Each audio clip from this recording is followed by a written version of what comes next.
Yep, All it right. is. You looking at live on YouTube? Yeah.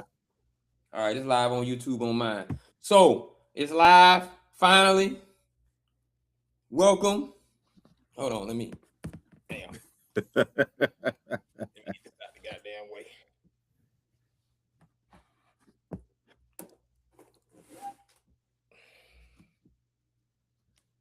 All right,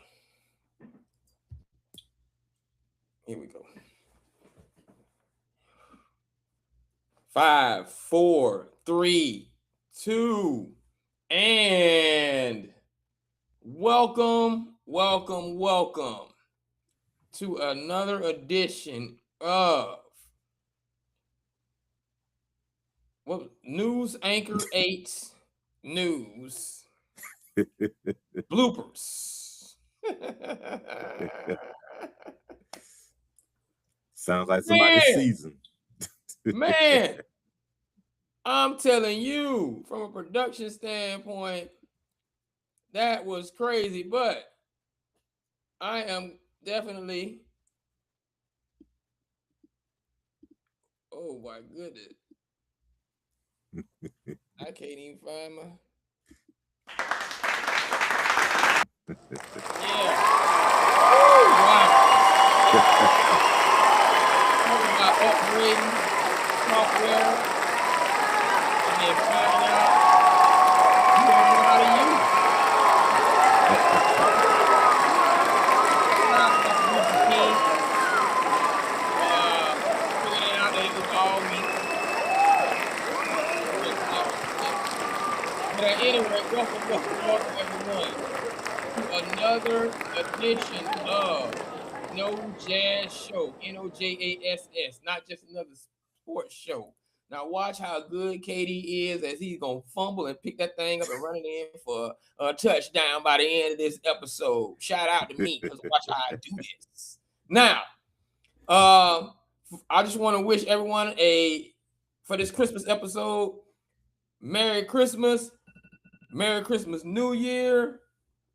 We are having a wonderful time this holiday season, and I hope you and yours are having a wonderful time this holiday season.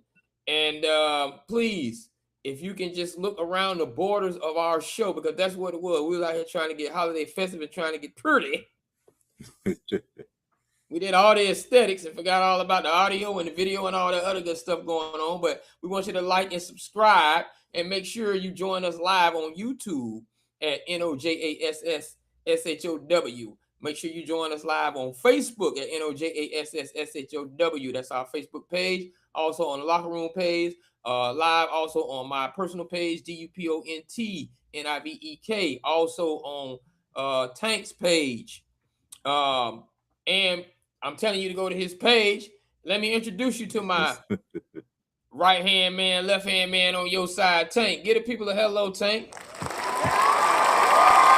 Merry Christmas, people. Merry Christmas.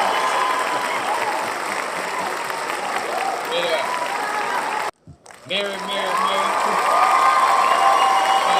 Now, finishing up, we are live on Twitch, and we got some stories about Twitch coming up.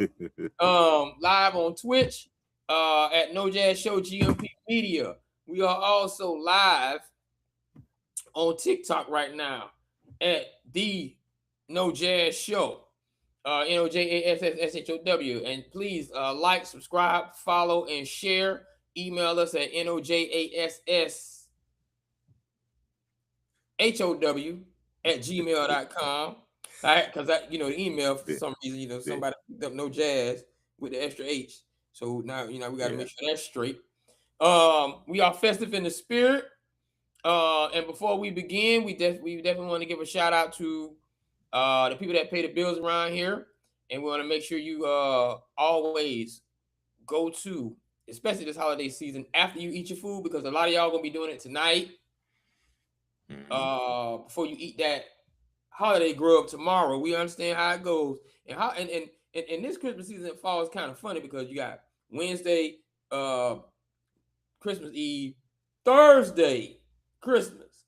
So Friday you're gonna get fat again on that fast food because you're gonna be tired of that starchy food from Thursday, just like you were Thanksgiving. But at any rate, tonight, Friday, Saturday, Sunday, make sure you order all of those delicious to-go meals because you're gonna be tired of cooking. You're gonna be tired of going to that grocery store. And make sure you order from Light Snack, LYTESNACK, lightsnack.com for all of your breakfast, lunch, dinner delivery needs. And while you all sitting in, that woman ain't gonna want to cook no more. You done bought her that nice outfit from quickvisits.com.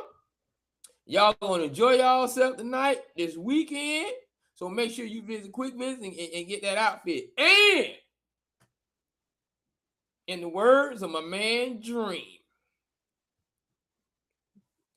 let me fix your hair. So when you mess her hair up tonight and she happy about that car you bought her and all them gifts you bought her, you're gonna go get her some of that virgin Brazilian hair to do it all over again.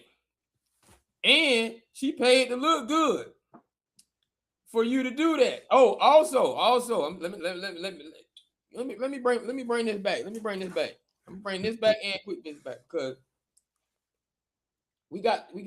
I'm showing this for the seasonal boyfriends. We got the dudes out here. There's some dudes out here that do it. We know you. There's some dudes out here that break up with you on the 23rd. These your dates.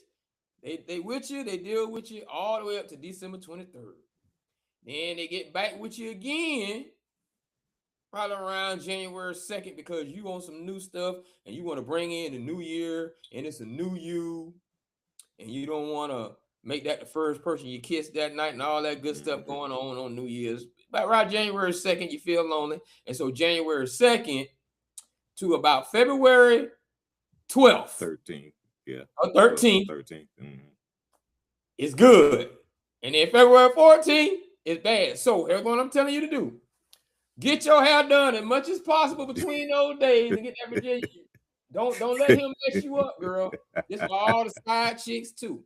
Don't let him get you wrong. Don't let him get you wrong. Now. Now. We got to start this show.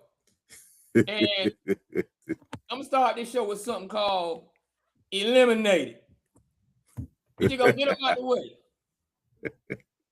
You know what I'm saying? We're gonna get them out the way. This segment of the show is called, let me get it right, Eliminated. So basically, when I talk to you, this is our last time talking about you. 2020. If I say your name, we're gonna leave you in the past. We're gonna leave you in the past. I don't care what you got to play for. I don't care what type of momentum speech you got to give in the locker room tomorrow and this weekend about the fact that this is the last game and you're a professional and all that good stuff. Don't want to hear it. Don't want to hear it. So if I call your name, be seated in the back. Way in the back. First name I'm gonna call. Without further ado, them Dallas Cowboys. Go sit your in the back. Bye. On the couch and get ready to go fishing. Get ready to go fishing. Them Cincinnati Bengals. Bye. Eliminated. Bye. Detroit Lions out of it. They hanging on by a thread. Colts out of it. A thread. The Colts are hanging on by a thread. Ain't on by a thread. Okay, we ain't gonna. Hey, y'all might be out of there. Y'all might be out of there on 2. But let's get to they're like Bon Jovi. They living on a prayer. Living on a prayer. Them New Orleans Saints. No voodoo this year. Get gone. Tennessee. See ya. Hey. See ya. Like you said, the Miami Dolphins, them sardines, peace out. Matter of fact, y'all are close to one to be going fishing. Somebody might be fishing for you. Mm-hmm. Yeah, get out of here. And we already know y'all been catching flights. Y'all been catching flights out of here on the departure.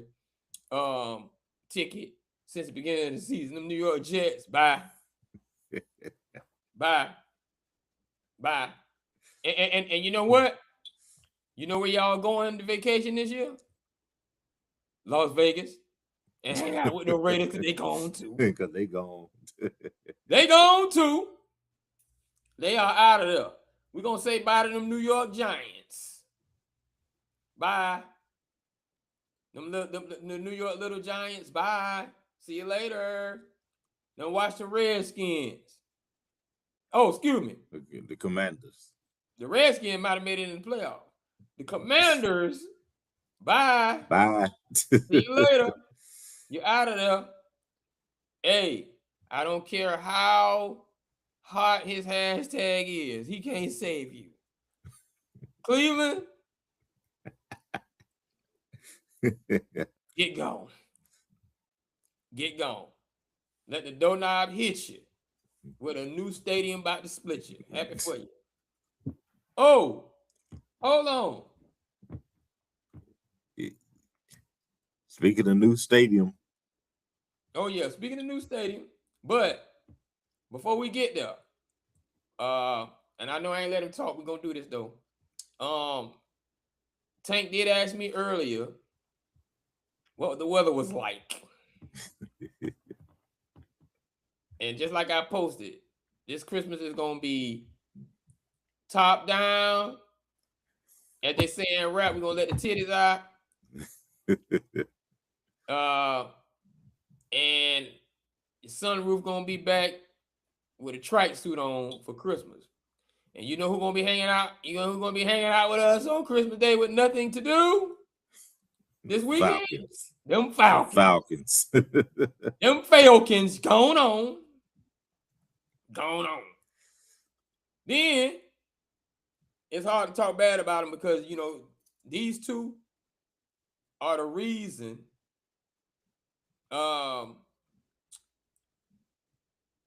well, we out here on our own, but you know, I don't want to put nothing on nobody, but I don't want to take nothing away from anybody. But they out of here too. Arizona Cardinals and the Minnesota Vikings, JJ McCarthy out here looking like JJ Fad Supersonic.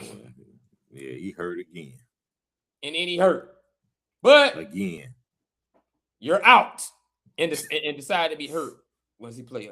You're out of there, eliminated. And for the final elimination, they've been gone, but it's a surprise. And I left them for last because I do believe their elimination is a little different than the others. It's been a long run.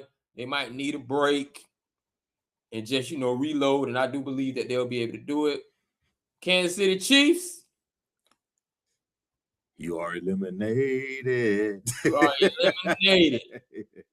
You might well tell your boy to paint the field and leave the eye out of there and just call you the Kansas City Chiefs, just like the commercial did. Because you're cooks. You're done. Now, we are only going to be focusing for the rest of the year on teams that have, there are going to be some discussions, but we're really only going to be focusing on teams that have shown us why we watch the NFL. And I set all that up to say, I don't want to hear nothing about your stats. They don't matter. This is a league. Matter of fact, all sports league. If championships didn't matter, they wouldn't have tournaments leading to a championship if they didn't matter. So if you want to be that type of fan, that's from the participation award generation, and you want to focus in on what one side of the ball didn't do while the other side of the ball was doing something that one man can't do it all by himself, you can go on vacation with them too. Because you're tired and you're weak. I'm so sick of that. Don't stat me to death. Don't stat me to death. About stats are generally just good when you're winning. Stats are generally just good when you're winning. Now, we're going to get to that. But let's get to our first topic. Now that we done gained through the elimination, we are going to talk about. We're gonna talk about the upcoming week or what happened last week. Because ain't but one game that in the college football playoffs that matter to me. Hey, y'all did y'all thing. You did your thing. You know what I mean? But I've been talking long enough. We about to talk about the CFP college football playoffs. Tank, tell me what you hoping to see. I know you got some questions. What happened to Tulane? Will that change the way that we look at the college football playoffs from here moving forward? Will it expand to 16? Do you think it needs to expand to 16? Just elaborate, because I've done a lot of talking.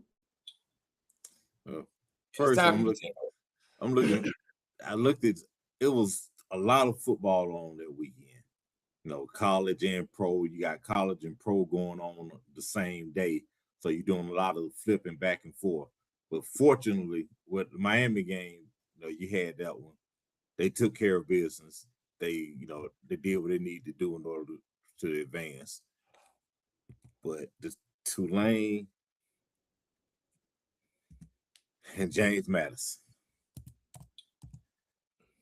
is why we made the suggestion before they need to have an NIT version for college football, because those two games would, if they hadn't called the dogs off, it would have been worse. And had they been playing, just think, as bad as those games were, just think if they had been playing better teams. Right. What if James Madison had to play in Ohio State in the first round? What if Tulane had to play Texas A&M? There's no reason for those teams, but they don't. It's not basketball. They do not have a chance in hell to upset these teams, not with everything on the line. So hopefully the committee next year will say, look, we tried it. We tried an experiment. It failed. But it also succeeded and let people know there's a reason why you don't let these other guys in. Give it to the teams with the best records. So, but yeah, I couldn't even watch the entire game of any of them, because they weren't exciting. They were really just scrimmage games. The games really weren't exciting. I had to keep turning. I had to focus on the NFL because those games were lousy. So you're against automatic bid because you won your conference. I think you should get an automatic bid, because winning your conference has to account for something, but and they don't need to expand it. I don't need to expand it, because if we expand to 14, somebody gonna be complaining about 15th not making it. It's not basketball. But we know a James Madison, a Tulane, Texas El Paso, they aren't finna upset anybody. We know it. The committee knows it. Those teams know it.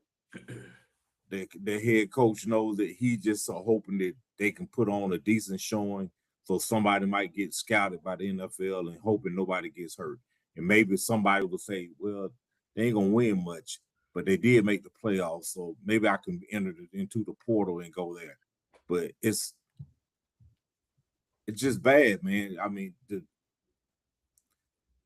the talent level is such a just the gap is too wide, and nobody's going to start going to James Madison or Tulane saying, hey, we can turn this around and we can win a championship, a national title.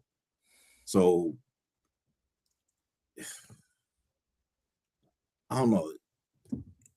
I think winning your conference should count for something, but at the same time, it's really an embarrassment and a waste of time. I mean, it gives those teams exposure, but do you really want to go into a fight when you know you have no chance? Let me tell you, what you about to see on this episode, this December 24th, 2025 episode, because we get to the end of the year and we're always looking for something to go to next year. So I want the production team to make sure they tape and record everything when people start taking things from us and podcasts start taking ideas from us. I'm listening to what Tank's saying, and Tank is absolutely right. So it is time for, based on this subject, suggestions. And here's what I suggest. Don't expand the field. Expand the playoff weeks. You might roll over a little bit, and I don't think the NFL will care if they pushing into NBA All-Star Weekend. They don't care. They are the behemoth of American sports. They kill flies with an axe or kill mosquitoes with an axe. That's what they do. Both of them. They don't care. So, to Tank's point, here's the suggestion. You take those smaller schools, right? Mm-hmm. And what is it, about 4 of those conferences? Yeah. 4 of them, right? You can combine them. Yeah, 4. You combine them. Right. All right.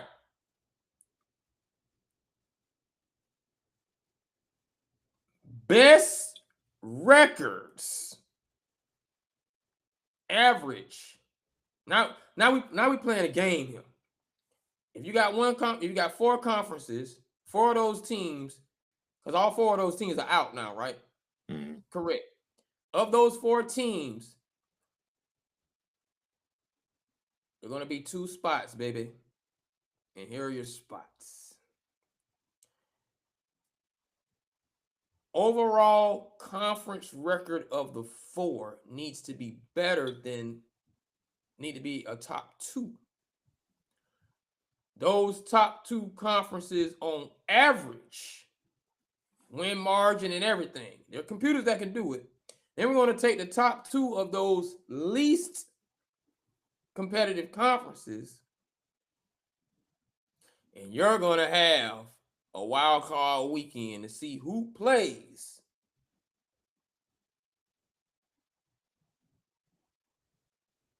a 12 or 13 outlier the next week. That 12 or 13 outlier would have been like you would meet the Miami or Alabama that year. Because if you're at, was 12? Yeah, we got 12. Okay, so if those 2 were like the 11 or 12 that got in, like you got voted in. If you were the Alabama or Miami or you wanted to be the Notre Dame of this year, the winner of the wild card of the weaker conference that gets beat like that plays Alabama. Not they don't play them, but whoever that 11 or 12 is, right? You play that 11 or 12. And yes, you're going to be in a dogfight. And yes, you're going to play more games than everybody else in order to make it to the championship. But if you don't want to do that, win in the regular season. Go on and have a stronger strength of schedule, because James Madison had the weakest change of schedule. They had the weakest strength of schedule by virtue of their conference. So they wouldn't have made it over one of the other 3. So we take those 2, you play the wild card, and the winner of the wild card has to meet that seed the next week, and then the tournament begins. Yeah, but you got to play that extra game. You got to play your way in. You play your way in because your conference is weaker. That's just it. Because neither one of those teams would have beaten Bama or Oklahoma either. All we're saying is you're gonna get slapped anyway. Yeah. So don't go through the whole conference losing. You might win your little wild card round and then get slapped the next round. So then you start traveling as you go. And it extends it maybe a week or 2, because that's still a bye week for the top 2 seeds, and you move forward. Yeah, and it's going to generate money because those teams, they will travel. So, and those teams, they will travel, and you have more than likely, for instance, let's say Notre Dame would have got in, but we'll just use Miami and Alabama because those are the last two spots. Since we're just gonna stay realistic what we got. Miami would get that home game before they travel, or Alabama would have gotten that home game before they travel. And you play that 11th seed home. The 12th seed still got to go play whomever.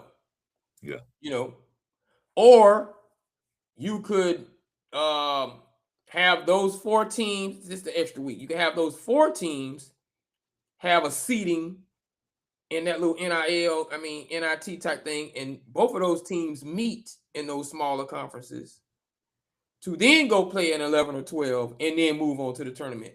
No matter what, those teams don't need to be playing those teams because until a week down in the playoffs, because the competitive separation is considerably large. But here's the kicker. One of those years, you're going to find that team with all those seniors. Yeah, just going to give somebody a battle. It's going to give somebody a battle, and you're going to, and I'm not saying that can't happen now, but for the most part, even where it is now, a team full of sophomores and juniors, the level of athlete is still, in the depth is just too massive, for that to happen. But that's my suggestion, to alleviate that from happening, or they have some kind of we can do what you said, and then the bottom 2 are the top 2 in the NIT. Yeah, because really, we don't want to see people getting just dog walked every year because they have no chance of winning. That's just like if you bring in who was it? Was it Delaware State? No, Delaware State came in second in the MEAC. That's like bringing them in and saying, "Hey, we're gonna let y'all play Miami, or we're gonna let y'all play Bama." You already know what's gonna happen. So you really just setting those guys up to get dragged, get dog walked, get embarrassed because they aren't good enough. There's a reason why, and this is not talking down on these players because it takes a lot to get there. So we're not taking anything away from them as far as being good players or whatnot for where they are. But there's a reason why you're at Tulane or James Madison and you're not at Ohio State, and you're not at Georgia. There's a reason. And football is no, it's not even a little. It's quite different than basketball. Right. When a Cinderella makes it to the tournament and can travel, they're expected to get beat, but football is a totally different monster from a depth perspective and interior lineman perspective. And people can say, well, basketball has big men, bigger than, absolutely. It's still like those big men playing fundamental can meet up with some athletes with some speed, and that one game can change things. All that speed you have in your interior lineman can't handle a bigger school with a Yeah, and it is not just the physical ability. It's not just the physical ability and the skill position. It's the depth. Well, we're gonna let some of the 4th stringers get some run. Well, okay, the 4th string coming in. Wait a minute, everybody on the 4th string was All-American, was a high school All-American, and was a 5, 4, and 5 chip, 5-star athlete. What are we doing? You're not gonna beat them, not just because they're better man for man as far as starters, but the depth. Only reason I'm not starting is because the two guys in front of me were also two-time parade All-Americans, and it's just, and because I'm a freshman, I'm not getting playing time because there's a junior and a senior that's there who've paid their dues. So yeah, they need to scrap that. They need to come up with something else. And also look at what this does in season. Those small schools will then start, not just from a monetary standpoint. Those smaller schools and smaller conferences will say, you know what? Let's start accepting some of these games, these bigger schools, because it helps our strength of schedule. Right. To make it in a tournament. Whereas the bigger schools who might use you as a tune-up are going to assess you a little bit and say, on the flip side, you don't help our strength of schedule. So we got to bash you in. Right. We got to beat you the way we're supposed to. We got to beat you the way we're supposed to. We got to beat you like you Jake Paul. Woo. That was a good analogy, boy. We're going to break both your jaws. Jaws 1 and Jaws 2. You know how hard you have to get hit for your face to get broken, because that's literally what happened. You know how hard you have to hit a person with a glove, a padded glove, to break their face in two spots. Shout out to Anthony Joshua who beat Jake Paul right before Dave Chappelle came out with his special. And on Netflix. But my thing is, and talked about Jake Johnson, like wow, I was like, whoa, this is crazy. But that's neither here nor there. My point is this. To what Tank is saying. Do you know how hard you want to break someone's jaw? No, you know how much you want to break someone's jaw? To break their jaw. Yeah, think about that for a second. It's hard to break a jaw. Yeah.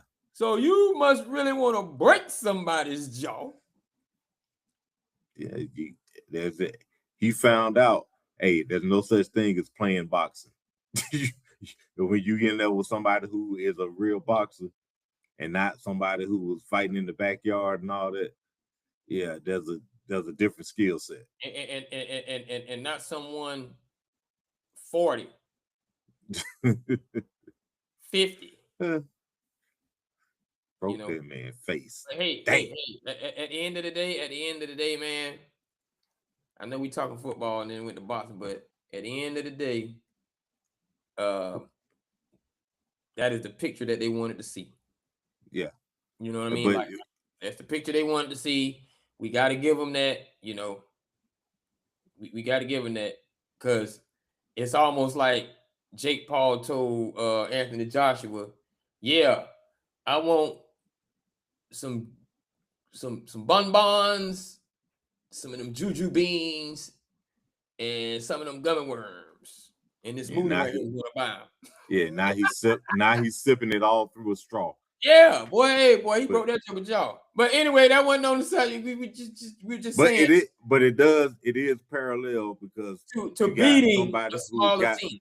Yeah, right. Who's got playing someone with no chance in hell to win unless you're doing something you shouldn't be.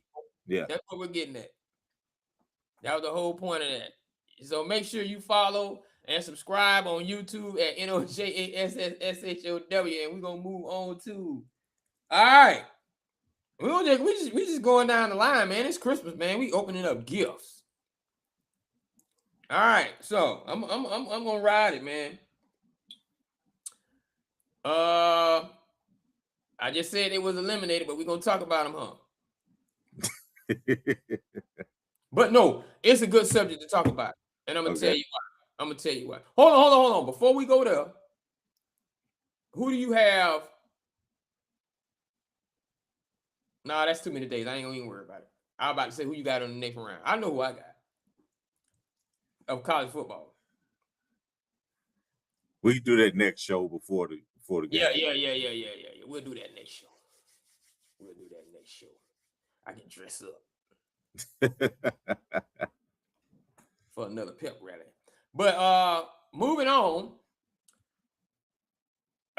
This subject right now is about the Detroit Lions. Did they? I got a real some insight on this one. Did they miss their window of opportunity to make a playoff run and possibly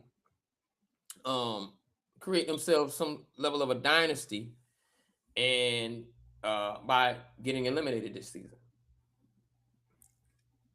I think back to 2 years ago, because last year we know they had a rash of injuries. They had a rash of injuries this year and last year, so that affected them.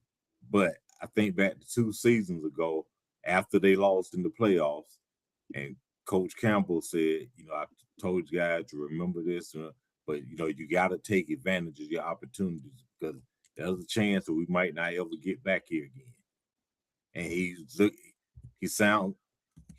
some people didn't like that he said it, but he was being a realist and he was also being prophetic because that same team was not there last year. It's not there this year, and it won't be there next year. The fact that Chicago has gotten better and is going to improve, the fact that Green Bay has gotten better and is going to improve, puts Detroit behind 8 ball. Plus, other teams in the conference are getting better also. I think they had a brief window, and I think that that window is shut for them because there's going to be an awful lot of overhauling that's going to need to take place in order for them to get where they want to go.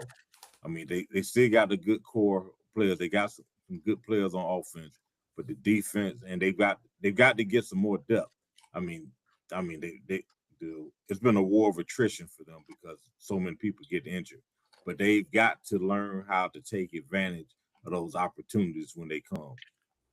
And I think we're gonna see flashes of what they were, but I think their window is closed. Not because they aren't any good, but because the opposition has gotten better. And if you stay where you are and the opposition is getting better, it catches up with you.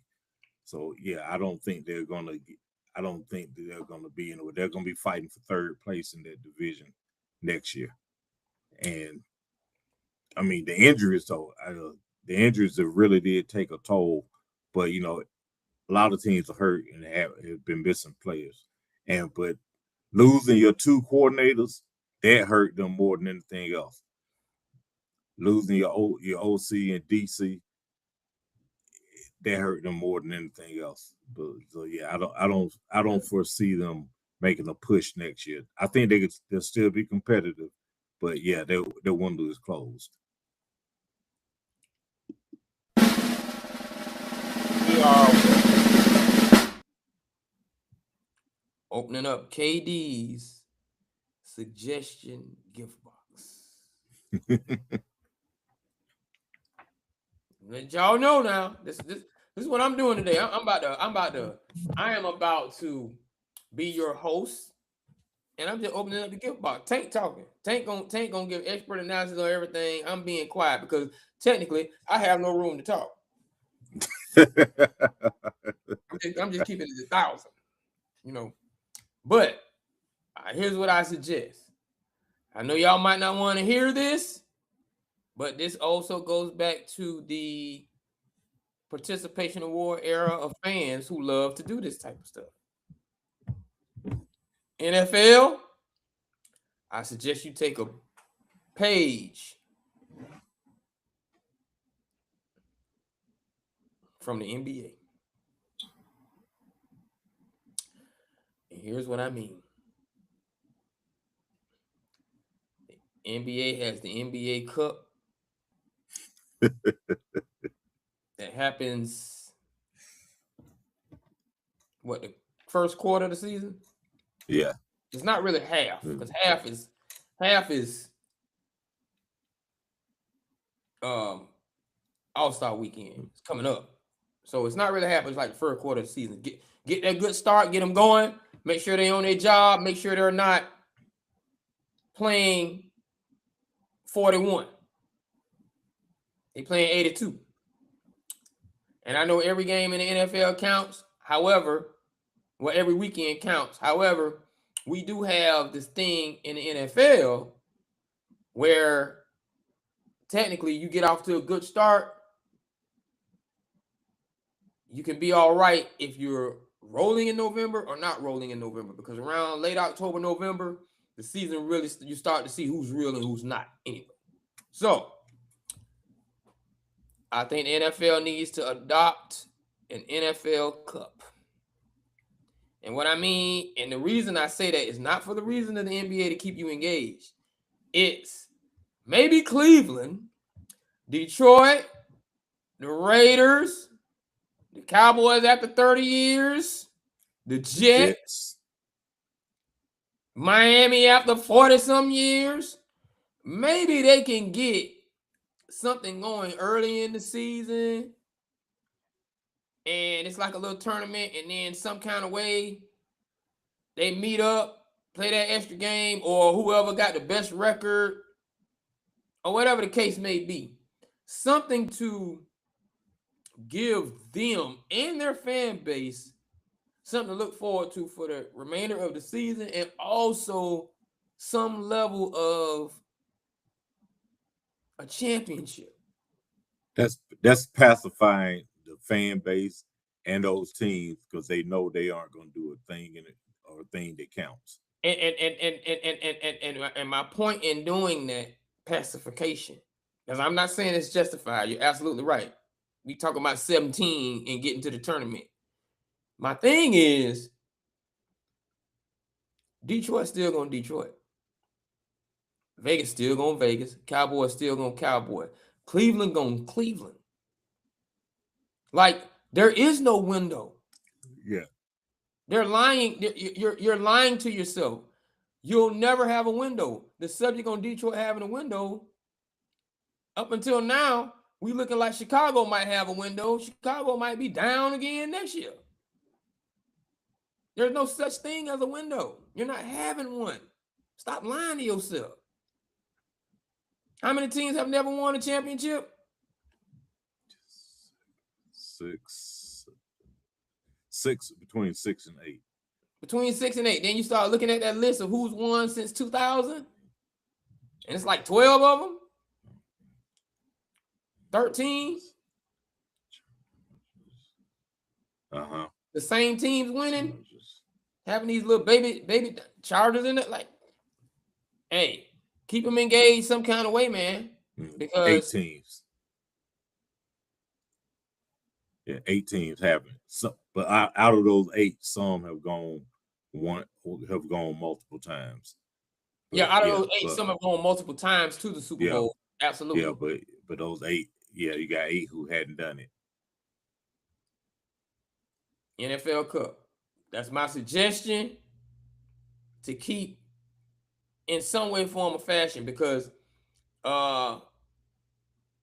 somebody got to justify these tickets. Somebody got to justify.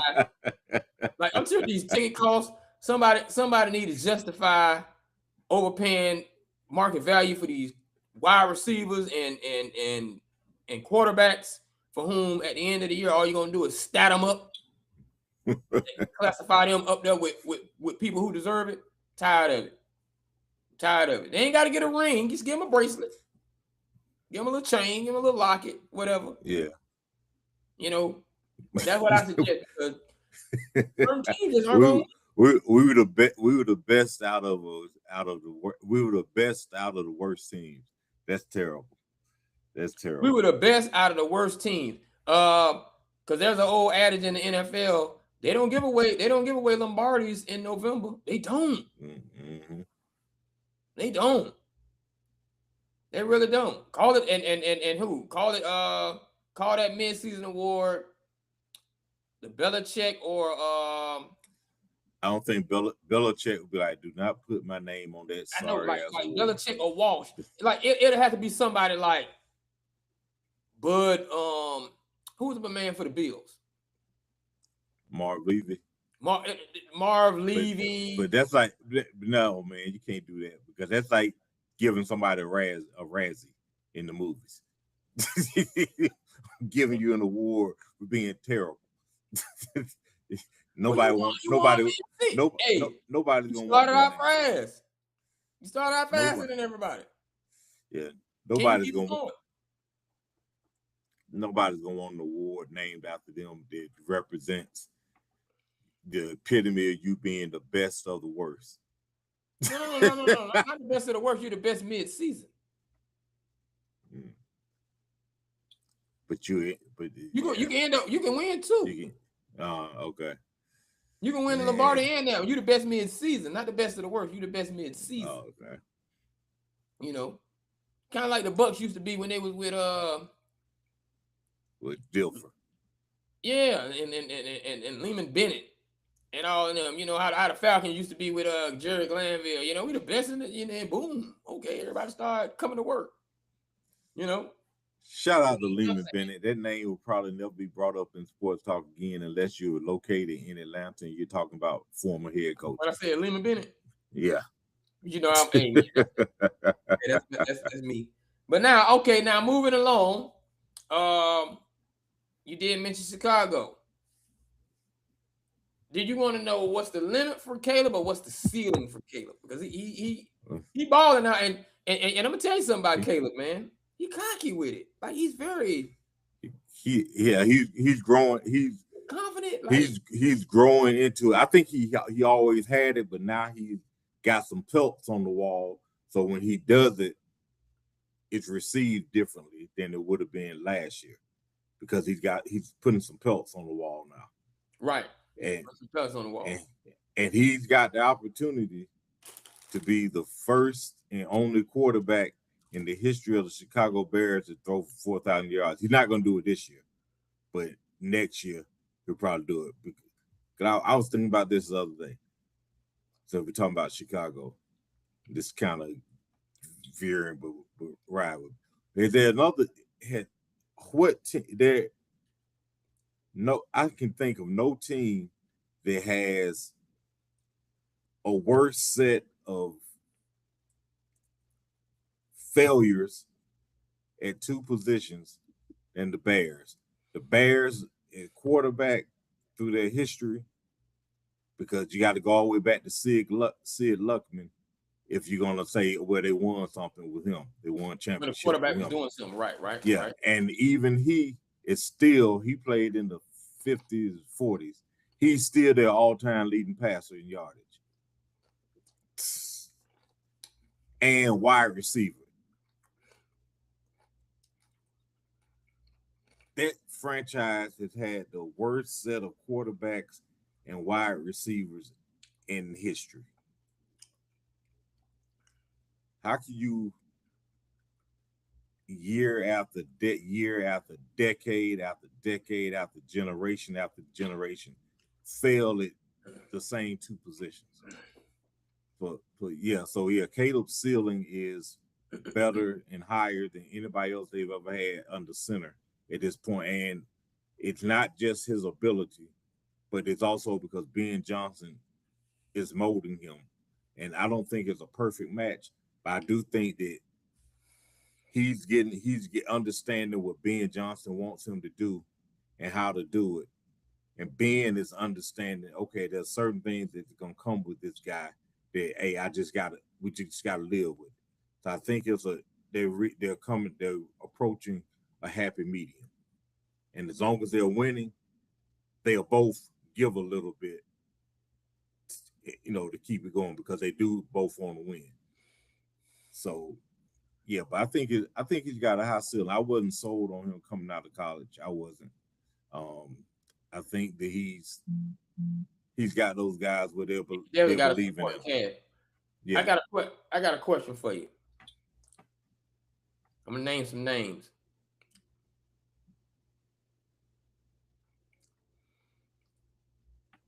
I'm going to say coming out of high school, most definitely, Isaiah Thomas, of course, Michael Jordan,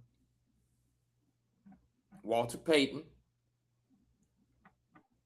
Andre Dawson, Frank Thomas. Pretty sure it's a hockey player in there somewhere. Yeah, I think Mario Lemieux was highly touted. Or no, Eric Lindros. In Chicago? Done in Chicago. Well, I don't know about Chicago. Oh, you talking just in Chicago. Okay. Because like right now, I don't think there's anyone in Chicago that's the face of Chicago sports. And it's been a long time since the face of Chicago sports has been a Chicago Bears quarterback. And lightning can strike for that young man today if he can keep that up. And I wish that I wish the 4,000 yards on. I wish that for Chicago, because I often ask myself, because Michael Jordan was transitioning into the man in Chicago, in the face of Chicago, when Walter was on his way out. Andre was kind of on his way out. Frank never became. Jordan was just too much. But I always ask myself, if there would have been simultaneously Walter and Michael happening at the same time, or Jim McMahon just would have been good.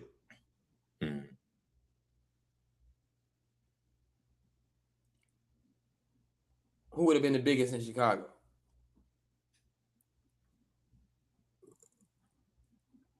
I think it would still be Jordan, simply because there's championships. He kept winning multiples. Yeah. So nobody else got anything. So Chicago is just one of them cities that probably just likes basketball more than football. I think they love the Bears, but they just haven't given them anything to love in forever. And it's funny we're talking about this, because I was in line today getting my winning lottery ticket, and there was this elderly gentleman playing tonight behind me. Yeah, Powerball tonight. Yeah. Okay. So he so no Jazz will be doing some big things after we have a studio. We're gonna have a large CBS size facility. Yeah. Hosting all podcast shows. But go ahead. Yeah. So he was talking, and there was another guy in there who had on some Bears paraphernalia, and he was like, I just can't wait. He said, nobody does a party and celebrates a Super Bowl like Chicago. You remember? And I'm saying, okay. I look back to see, guys. Okay, this is an old guy, because he was talking like Chicago has multiple Super Bowls, which they don't.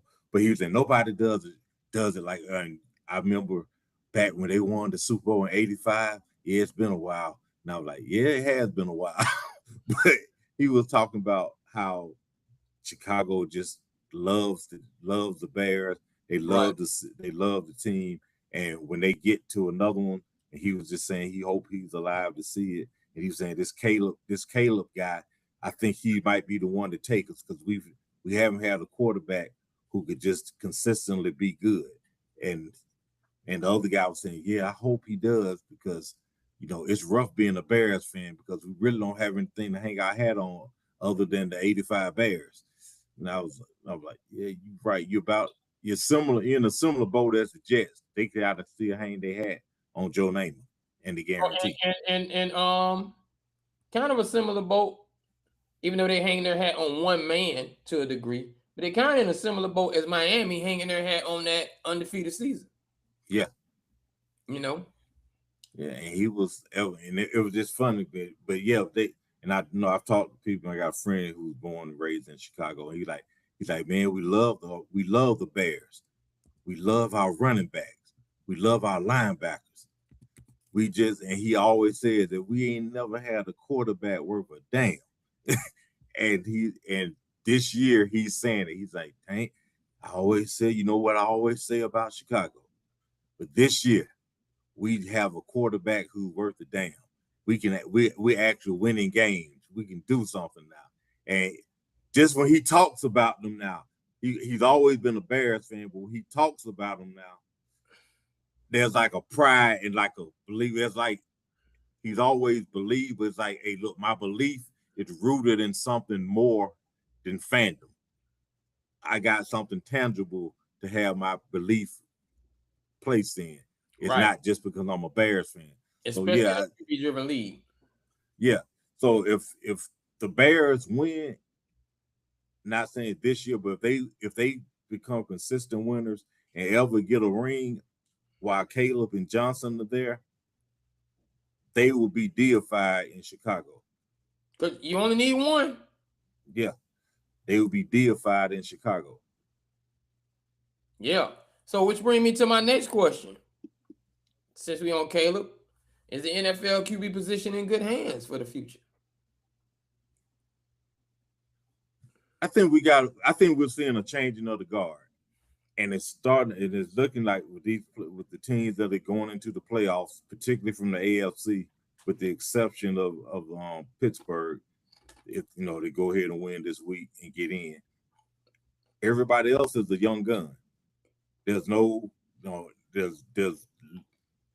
you take away Rodgers and I take him out of the equation as far as playoff experience because his came in the NFC. The only quarterback that has a good amount of playoff experience in the AFC is Josh Allen. And Josh is maybe 30 now, but you got all these young guys, young quarterbacks in the AFC particularly, who are battling it out to see who's next up, who's got next. And the NFC has got veterans, but I think they've got a few who are coming up as well. It's more of a mix. So I think the quarterback position is in good hands if the league stops. I just hate the way they just cater to them and they making sure that everything is giving them pristine conditions so they can do what they're doing. But I think it's in good hands. I just want to see, and it's because I'm old school, I'm a purist and all this, that, and other, and I just want to see quarterbacks being able to take the ball from under center again. Because it irks me when I hear these quarterbacks coming in and they're saying, hey, he's got to learn how to take the ball from under center. To me, it sounds asinine. Why wouldn't you be able to take the ball from under center? You just do it. But yeah, I think it's in good hands and it's looking different, vastly different across the league now. You got mobile, you have more mobile quarterbacks who can sling it and they can run it. And you still got some throwbacks who are pocket passers and can get the job done, but they do need to have a wall in front of them. But yeah, I think it's in good hands. There's a lot of good young quarterbacks who are getting better and progressing every year. You got Bo Nix is coming along. May, he's a North Carolina quarterback who I've never believed in anything. Like, who do they have who's ever done anything? And he is looking good. So I think that they're in a very good position. I think the quarterback position is in good hands. I'm going to answer that question. And put it back up. What was the era of quarterbacks? Like, okay, Aaron Rodgers was peak. Mm-hmm.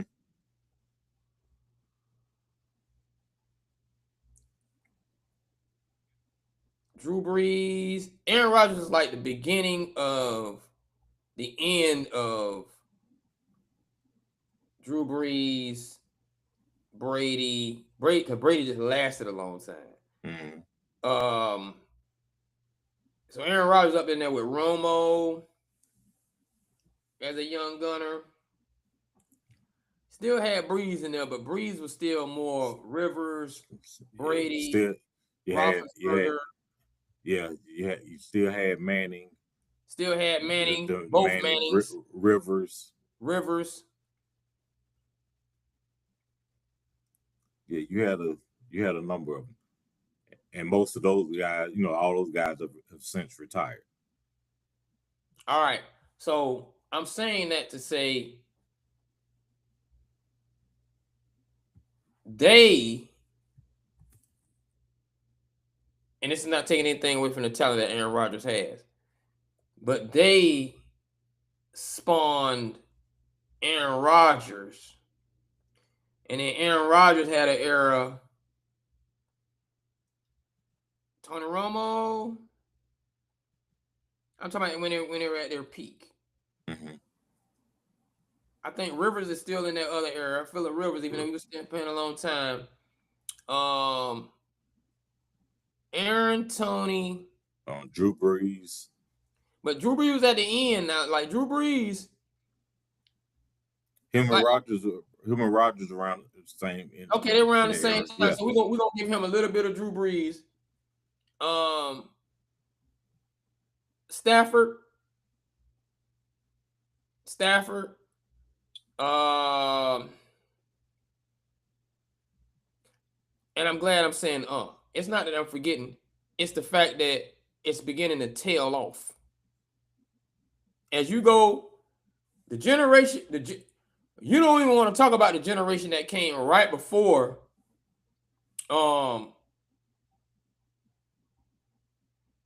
Roethlisberger, Brees, Rivers, first phase,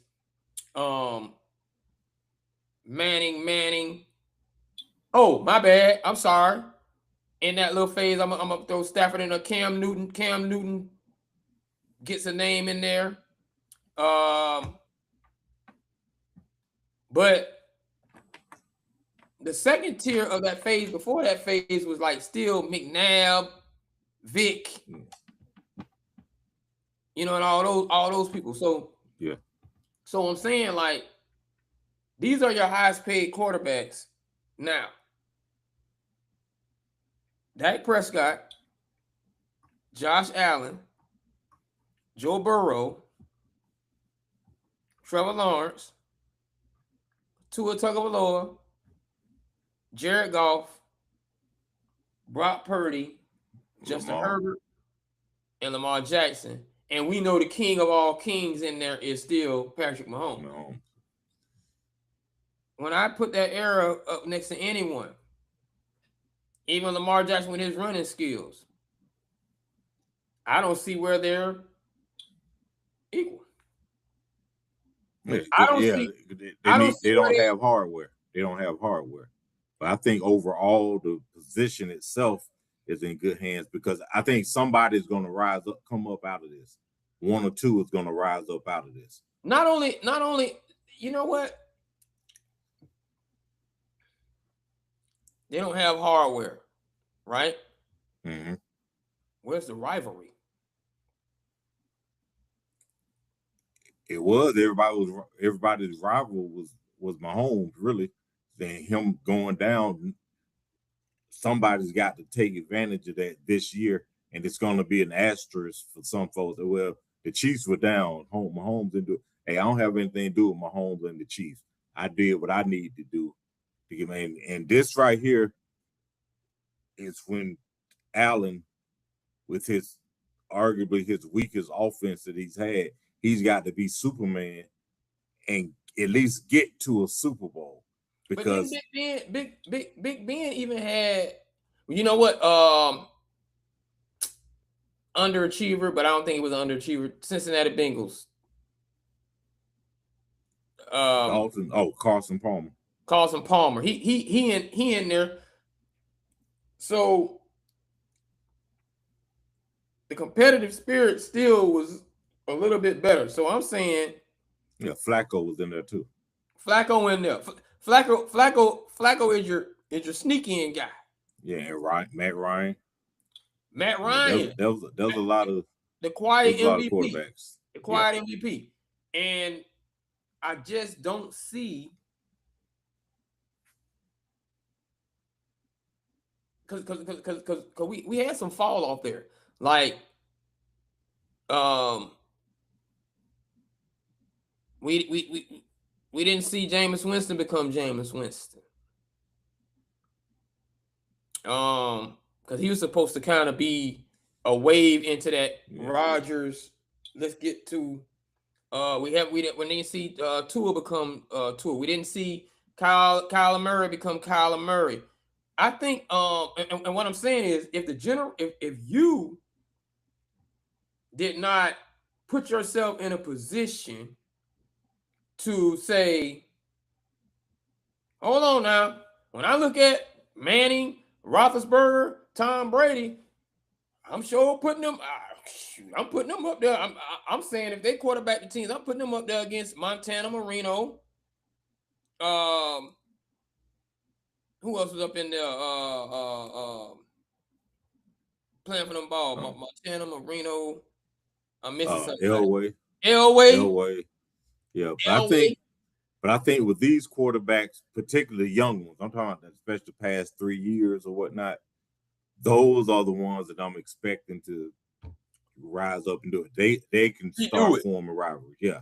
And I think what I'm saying is I don't think their predecessors have put template up to where if I reach their plateau, like they're going to have to be trying to be Mahomes.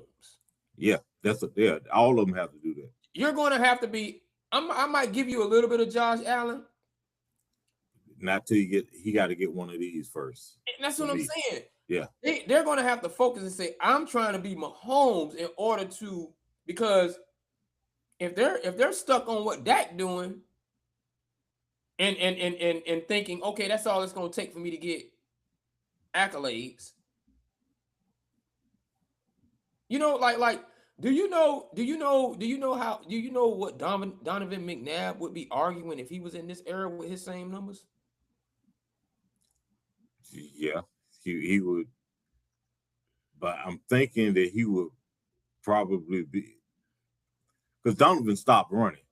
I don't know if it was after he broke his ankle that game or if he had made a concentrated effort prior to that to stop using his legs the way he did. And Hurts is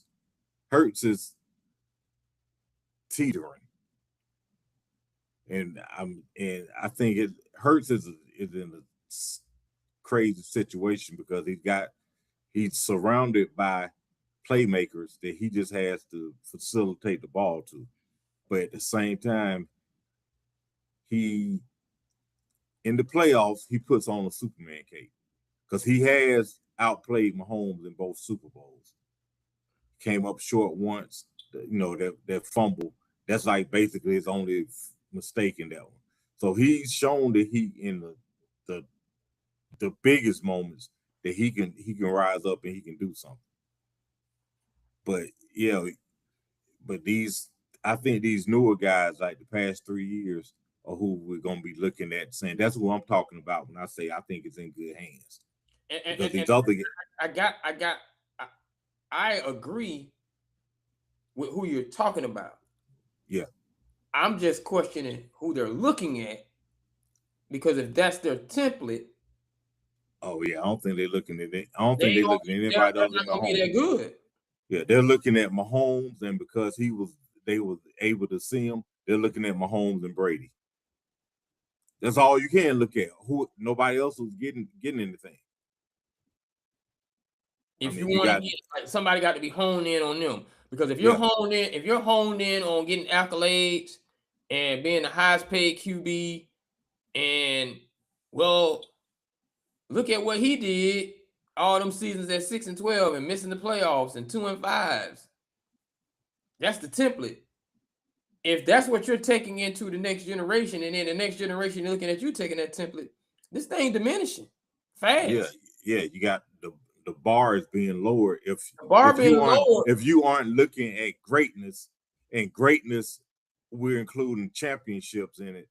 If that's not what you're looking at, the bar is being lowered. I gotta like I wonder how many people at the age of 30 really believe, from a numerical standpoint, Josh Allen is better than Jim Kelly. I think most of them are gonna say he was, and the first thing they're gonna do is say, "Look at his rushing numbers. Look at his numbers. Look at how many times he's thrown 30 touchdowns." That's what they're gonna look. That's what they're gonna zoom in at. Oh, I know that. Looking at the overall. Yeah, because they zoom in on that when you start putting Dak up next to Troy Aikman. So if the younger generation is gonna make that the template,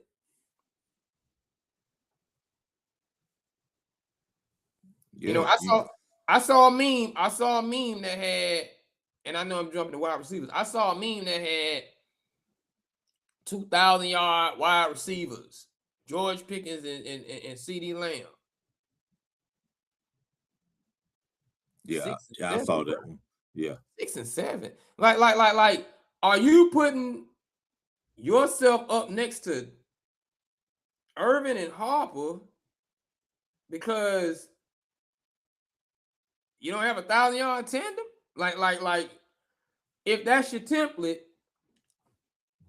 it's the law of diminishing returns. Meaning the higher you get as far as your numbers are concerned, the lower expectation you want as far as the team and wins is concerned. It's people out here thinking. It's people out here thinking St. Brown, and the other wide receiver better than Herman Moore and Johnny Morton. Yeah, but that's also a product of thinking that fantasy football is real football. It's all stats. Because you got people who watch the game, but they only watch and they talk about who's best based on stats and what they did on their fantasy team, not actually looking and seeing what's going on. And okay, is he really that? Oh, okay, because he's succeeding because they're scheming to get him open, or they're doing this, or they're doing that, or they're playing teams that have no answer for the type of for the offensive or defensive game plan that they have. And, a lot of that is fantasy football. It's called by fantasy football. Well, so and so had X number. People who are really into fantasy football but claim to be into football, they can quote you all the fantasy stats, but they don't look at and they can't relate that to the fact that he had these numbers, but his team was 4-13. Straight. So to answer your question, personally,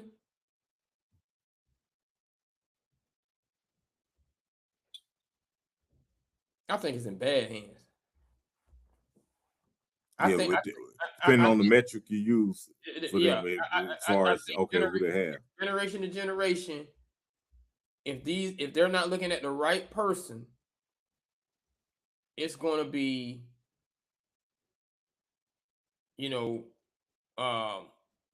if Caleb Williams don't step up and be cocky enough to want to outduel Patrick Mahomes year after year, or he sneaks in and puts Josh Allen on his behind in a Super Bowl or something. Shout out to the guys that are playing well, but if that's not in you to do that, and you're going to be celebratory over numbers, it's in bad hands, man. Yeah, but anyway, I listened. This last thing, then we go on. I listened to Caleb, the interview with him, and they talked to him, and he's locked in on. He's trying to get championships. He wants championships. He's like, I'm not, although we get the wins, that's good for the fans and stuff. He said, I'm trying to win. I need to win championships. So we'll see. All right. So right now, we just want to let everybody know we moving to the hour 15-minute mark of the show. This is the Merry Christmas, baby edition of the No Jazz Show, NOJASS. Make sure you follow, like, subscribe, share, chat with us, email us, NOJASSHOW@gmail.com. We are now in the chat on TikTok, Twitch, Riverside Live. Also, we are in the Facebook group, No Jazz Show, NOJASS. And we're on YouTube Live at NOJASSSHOW. Moving into this next hour and, hour 15 and 45 more minutes to go. And hopefully I don't pass out. Because this Reindeer Games hat is hot. Is that velvet? Oh yeah. Velvet and chinchilla fur. Velvet and chinchilla. You know what I'm saying? So now, as we talk about quarterbacks, let's go to I'm saving your news. I'm saving your news because your news is going to end with a last word. But I'm gonna get it in there. I'm gonna bam bam.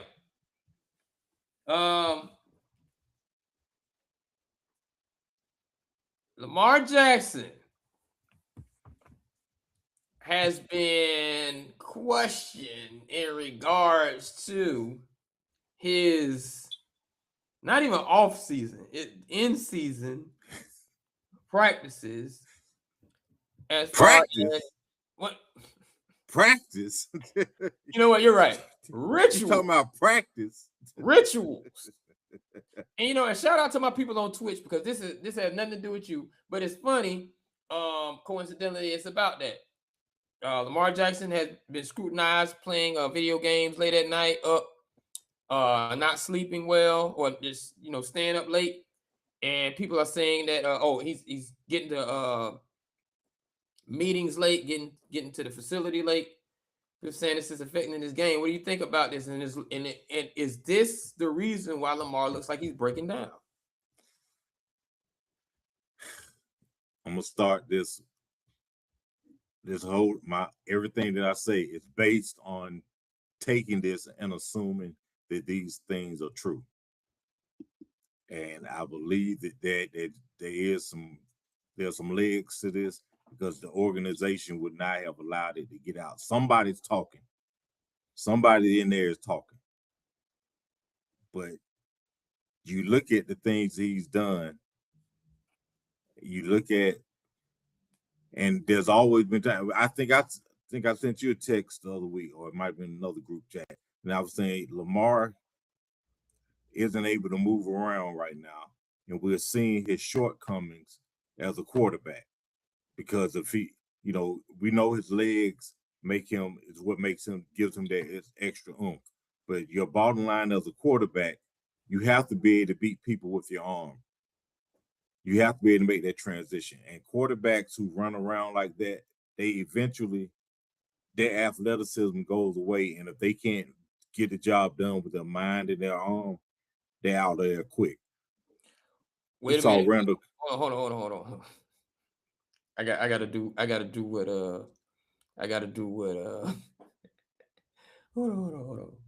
I gotta do what Cameron did to Michael Irvin when he said that they brought in Phillip Rivers because they wanted a smart quarterback and they didn't bring in Cam. So you said mine. And I know you don't mean this, but I gotta ask. Are you saying Lamar? Are you saying Lamar's not a smart quarterback? I'm not saying he's not. On his athleticism? His athleticism gives him that oomph. And what I'm saying is, as you get older, those things go away, and you have to be able to get it done with your arm and your mind, and not I got 4.2. I got 4.2 speed. That'll take care of me not going through all my progressions because I'm gonna go and get 10 yards. When he started, you've seen him been injured 5 times this year alone.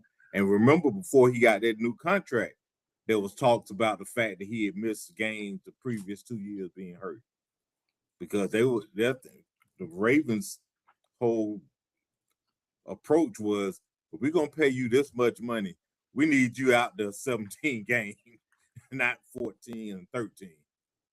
And we're gonna make this kind of commitment to you. That means you are going to have to carry the franchise. You're gonna have to carry the offense when we have some things lacking, because we can't pay everybody if we're gonna pay you this kind of money. And that's the conundrum that a lot of these teams wind up with. They pay these quarterbacks all this money, and the quarterback got to put on their cape and be Superman every week because he doesn't have quality receivers, or he doesn't have the elite running back that he would have had if he had taken less. So yeah, I think that Lamar is, again, all this is based on what was said, what was reported. So let's say allegedly. But if there's problems with him going to sleep in team meetings, if there's problems with him being up late because he's playing video games, remember Kyler Murray had that clause in his contract initially. Look, man, get your monkey behind off of these video games and start studying the game plan. Nothing to the people in the Twitch chat. We understand that that's the gaming and gamification site. We're not saying that. We're just talking about one individual. Yeah. That's probably on Twitch too much. Yeah. And the fact that he is also, they say they start practices in the afternoon because that's when Lamar likes it, because he wants to sleep in or whatever, instead of coming in the morning. Yeah, that was also what reported from this insider. Hold on. See, you see what I'm saying? Do you see what I'm saying? If you have, and I'm not saying he would have done this. I'm not saying he would have done this, but that would have been his veteran. If Shedeur would have been picked up by Baltimore and he's watching how Lamar conducts himself, and we ain't saying Lamar bad, we're just talking about as a professional in their facility, there's a possibility Shedeur would have taken on some of those traits. Oh, now that I've gotten to, and I ain't putting this on Shedeur, I'm just talking about the fact that he didn't do backup. The fact that he is watching this man do this, that's what he do. Yeah. So when he's the two-time MVP, and that's what he's doing, so I can do it too. That's what I need to do. And the way you diminish that is, we don't know when the next generation is going to feel the entitlement. Is he going to feel the entitlement after two-time MVP? Is he going to feel the entitlement after a one-time MVP? Is he going to feel the entitlement when he look around and ain't nobody me? Yeah. And my thing with Lamar, if all of this is true, did it just start occurring this year, or has this been going on all along? I believe it's been going. I have never been one to believe that it hasn't been going on. I always believe it's been going on. It's just gotten to the point where it's showing up on the field now. What did Jimmy Johnson say? There are certain things I can overlook for certain players. Certain players get favoritism. Yeah. You be lying to say they don't. I treat everybody fairly, not equally. Not equally. I treat everybody fairly, not equally. But when the unequal treatment that I've been giving you, when you're not giving it back to me on the field, all the reports of it are about to come out. So no, it didn't just become a problem. It's always been a problem. And he's spoiled. So now to him, now it's a problem. Yeah, it's like, look, man, the results that you've given us are not indicative of what, it doesn't line up. And remember, Lamar is in year number 8. He's not, and like I said, he hasn't shown the ability to play from the pocket this year when he's not able to run. And people, the game changed. Look, when you are still playing, because you're out there, you're still playing, and you can't do certain things, you need to have it in your toolbox that you can do some other things to counteract what you can't do right now.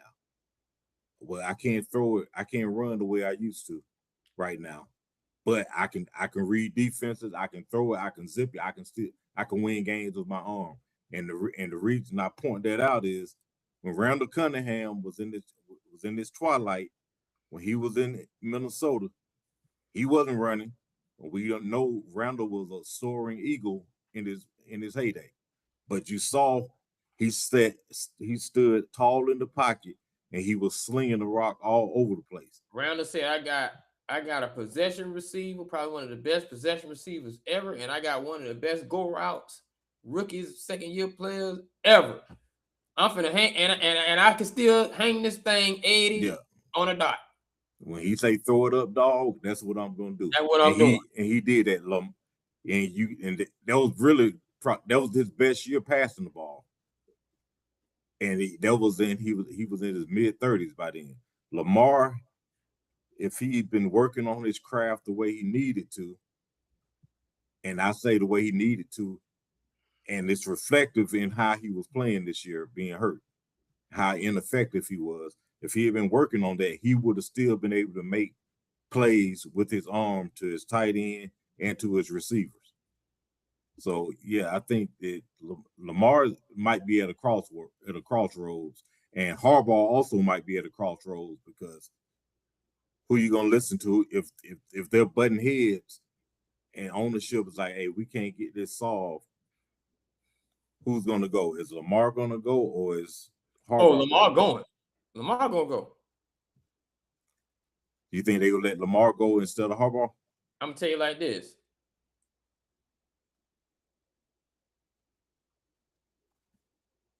They literally chose Belichick over Brady, and Brady was bringing ships.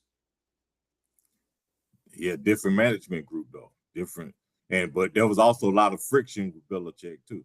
Well, this is what Brady. Yeah, when it begins to be him or me, that's the friction going. Yeah, start to, and that friction comes up, but that's good friction. Their friction was who's responsible for this. Yeah, and now their friction is going to be who's responsible for this, and it's not who's responsible for rings. It's who's responsible for why we can't get it done in postseason. So yeah. So yeah, Baltimore is going to, if these things are true about what Lamar is doing, and I would like to know when this began, and was it still going on when Ozzie Newsome was there? Because I have a feeling that if Ozzie was there, some of this stuff would be level of, right. I agree with that. I agree with that. You think you can see some kind of crazy big trade between them in Miami? I could see him being fine with going back to Florida, because he's a Florida boy. I'm sure Lamar would be like, finish out your years home. Finish out your years home. Yeah. And he would be. I think Lamar would be like Lamar is not going to be like Ray Lewis. Ray Lewis is a Florida boy, but he stayed in Baltimore after he retired. Lamar probably don't stay in Baltimore except during the season. After that, he brought it down there where it's nice and warm. And trouble didn't find. He hadn't found it down there to find trouble like Ray, even though that was in Atlanta. It's just you kind of separate yourself, and that's how you do that. Now, your team. No. Before we go there, kind of close. We're going to the NFC North. Does Myles Garrett get the record? I had a friend a couple weeks ago, probably 4 weeks ago, he's told me, man, Myles is going to end up with 26, 27 sacks, man. And I said, if he breaks the record, it'll probably be by 1. Possibly 2. I said I think he ends up with 23 and a half sacks. Now he's on pace for that. He's had 4 sacks the past 4 games, which is great. but the pace he had been on, and he was supposed to get 26.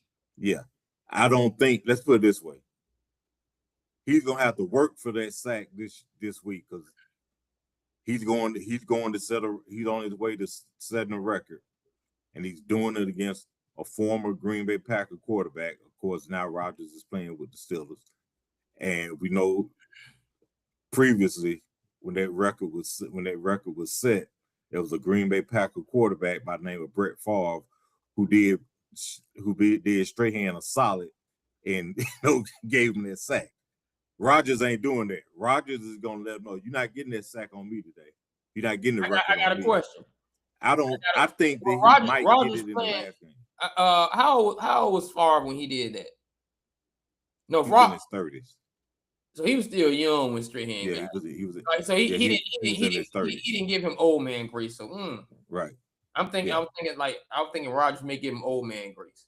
No, he ain't doing that because if you get that sack on me, every time they bring up that damn record, every time when you get inducted to the Hall of Fame, when they say Myles Garrett single season sack record holder, they're gonna show him sacking Rodgers. I don't want that. How many games left? 3? 2. 2 games this weekend and the next, right? Yeah. How many does he need? He needs 1 to break the record. To get the record, he's got 20. The record's 22.5. He's got 22. Who does he play last? He got a half sack. I can't remember who they played last. But they played Pittsburgh this week. But no, nobody. He's gonna really have it hard as far as these offensive linemen trying to make sure that he doesn't get the record because nobody wants a record broken on them. Hey, that's great. You broke the record. NFL make the phone call. There's nothing you can do. Yeah, but we're not gonna. I don't want the record broken on me. Not on my watch. You're not breaking the record. So I think that he's gonna get it in the last game. I don't think he gets it this week. I think there's a concentrated effort to win the game and also to make sure that Myles doesn't get it. And so you don't think that the Bengals gonna have a concentrated effort to make sure he don't get it either? It's the Bengals, man. He that's why I said he'll get it against Cincinnati. All right. And this has nothing. This is nothing against you, and we about to move into your squad. Nothing against you. Nothing against Pittsburgh, etc. Could be a blessing in disguise to get the news that we're gonna talk about off of. But holding your hand up and hoisting your hand and breaking that record. Where are they playing? In Pittsburgh. Okay. Whew. What's the name of y'all stadium? It's not Three Rivers anymore. What's the name of it? Hinesfield? Acrisure. Acrisure. Yeah, I knew I had to change many times. I just wanted to get it right. I'm just letting you know, Miles. This is what you want. You want to break that record against a story franchise. The aesthetic looks better. I'm not saying you shouldn't get it against. I'm not saying you shouldn't get it. I'm not saying you shouldn't get it against Cincinnati. But there was something, not just it being far for Strahan, but it being the Green Bay Packers. When you see that film over and over again, it's the Green Bay Packers. It's the equivalent of, it just puts you in another place, even though you're already in that place. But like if you were playing us, you want to break the record. Mm-hmm. So you want to break the record against the Cowboys because the film is timeless. When you do that, you want to break it against Cowboys, Green Bay, Pittsburgh. No, they're playing in Cleveland. My fault. They're playing in Cleveland. Oh! And you want to do it at home. And I don't think y'all playing in that stadium next year. Yeah, he's not getting the record at the mistake by the league. To everyone, I really do, because I really do, man. This is my boy, all day long. Tank, my guy. Tank, my guy. He's speaking with his heart right now. He's speaking with heart. He's speaking with ego. Mistake by the Nate is not going to be the place where the record broken against. I hope this age is well for him, because boy, I'm gonna clip. Penny. I'm gonna clip him. Miles, somebody at Miles. Miles, he said you're not gonna get it on his watch, not on Pittsburgh. Nah, yeah. Go ahead. Now, we talked about it before, and I keep bringing it up because it gets closer and closer to being a reality. If he breaks the record this year, does it have in it? Yes, it's an all-time record. And I posted this question. I posed this question in the group also, Facebook group, No Jazz, NOJASS. Does the fact that Cleveland is going to end up with four wins maybe this year, 3, they've got 2 right now. They end up with only 2 wins, 3 wins. Does the fact that he broke this, that's their record, and so their record did not contribute to any wins and any team success, does it kind of take some of the luster off of it? At least, I'm not saying you have to go to the Super Bowl and win it in order to set a record, but you did all of that. Did those sacks really mean anything other than personal, for you personally, for your career personally, and for the record books? I'm not saying don't break it and you shouldn't want it, but does it lose something when you set a record like that and you don't even make the playoffs? Absolutely. But that's why you need this. I'm going to my suggestion box again.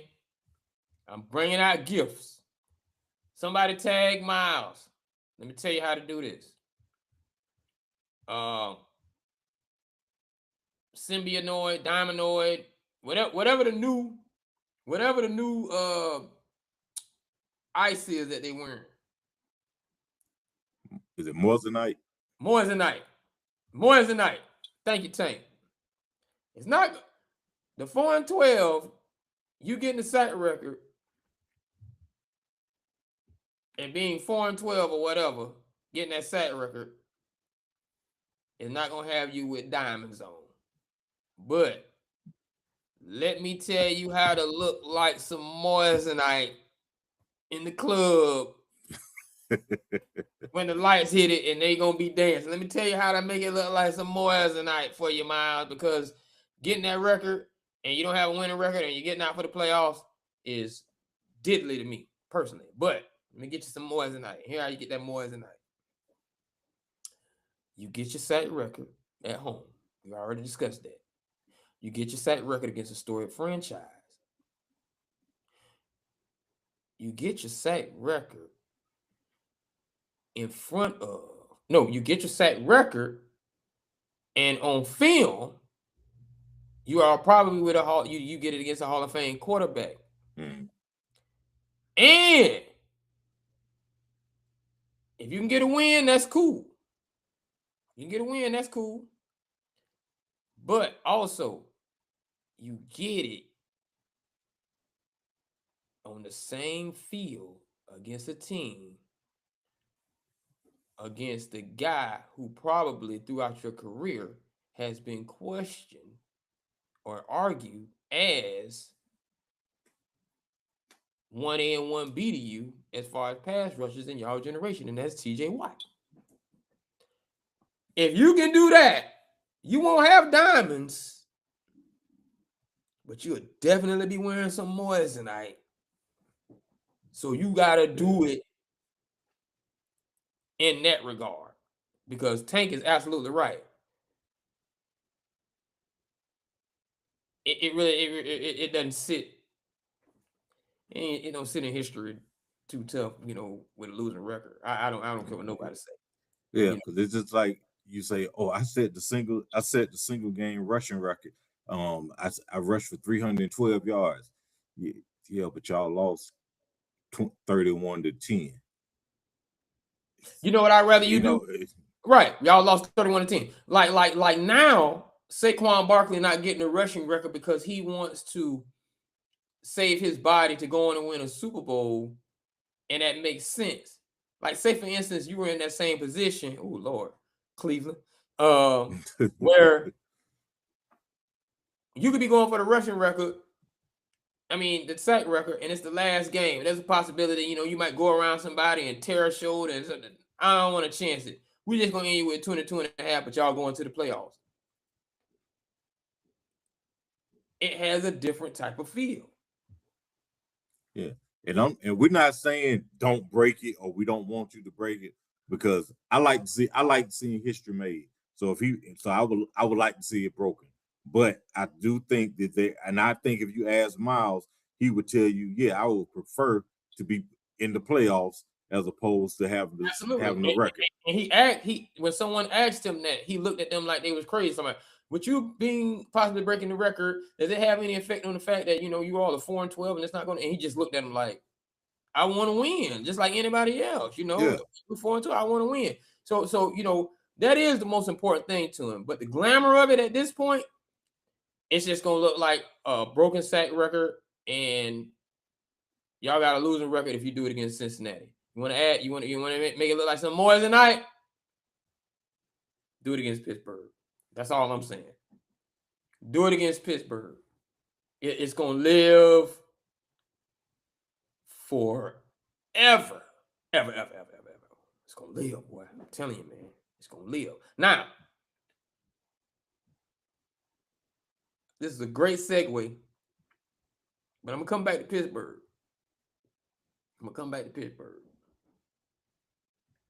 Because you wanted to know which coaches have been naughty and which ones have been nice.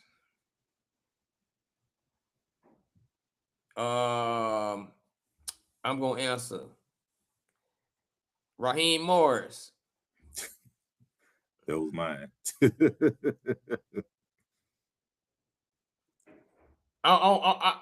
You my boy, man. Raheem, boy, all day. But on some real, you ought to be ashamed of yourself for sitting on Santa's.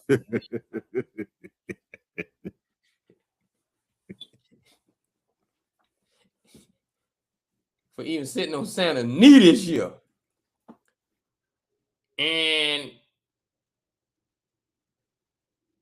Coach Shotty.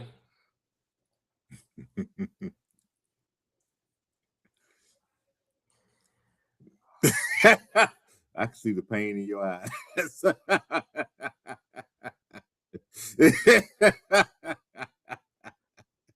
I have never like I'm gonna put it to you like this, Coach Shotty. Cause you've been naughty. Both of y'all naughty. Tell you like this, Coach Shotty.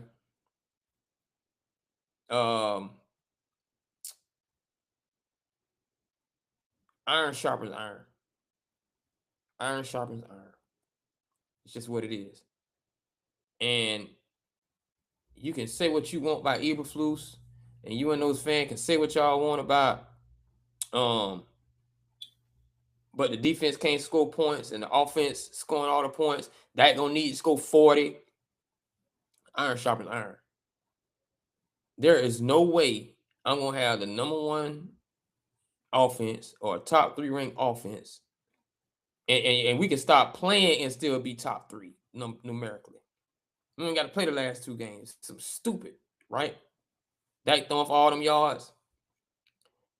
There is no way my quarterback, my 2 wide receivers that's both over 1,000 yards.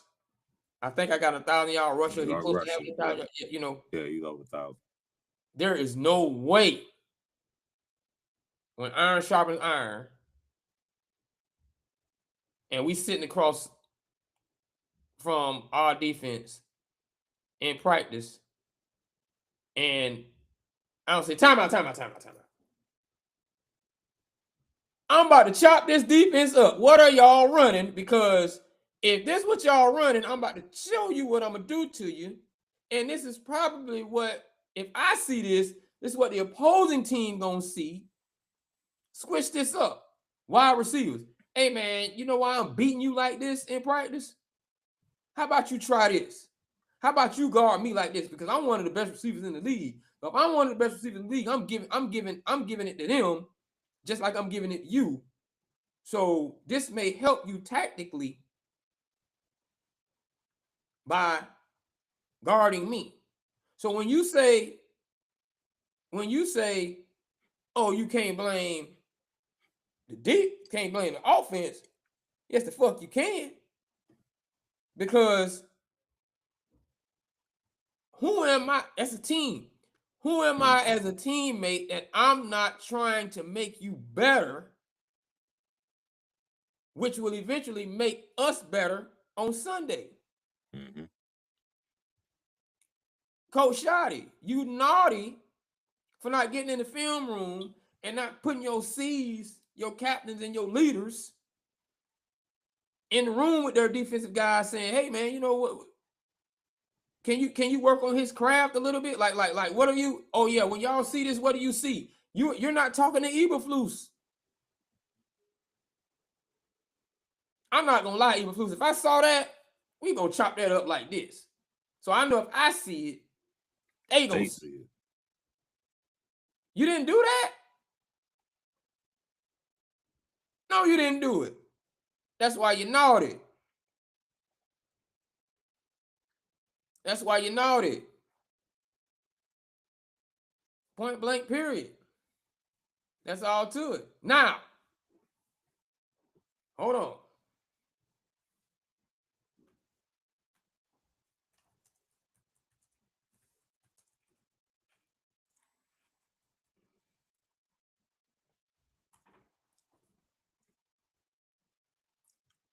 Oh, that's shoot. The dramatic pause, people. That's a dramatic pause. That's dramatic pause. Hold on. I gotta find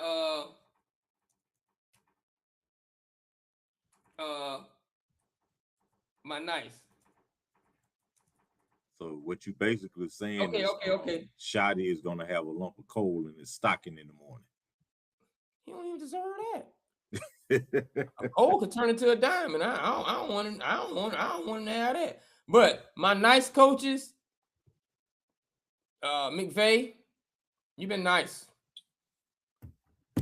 And Mike McDonald or Mac McDonald, you've been nice.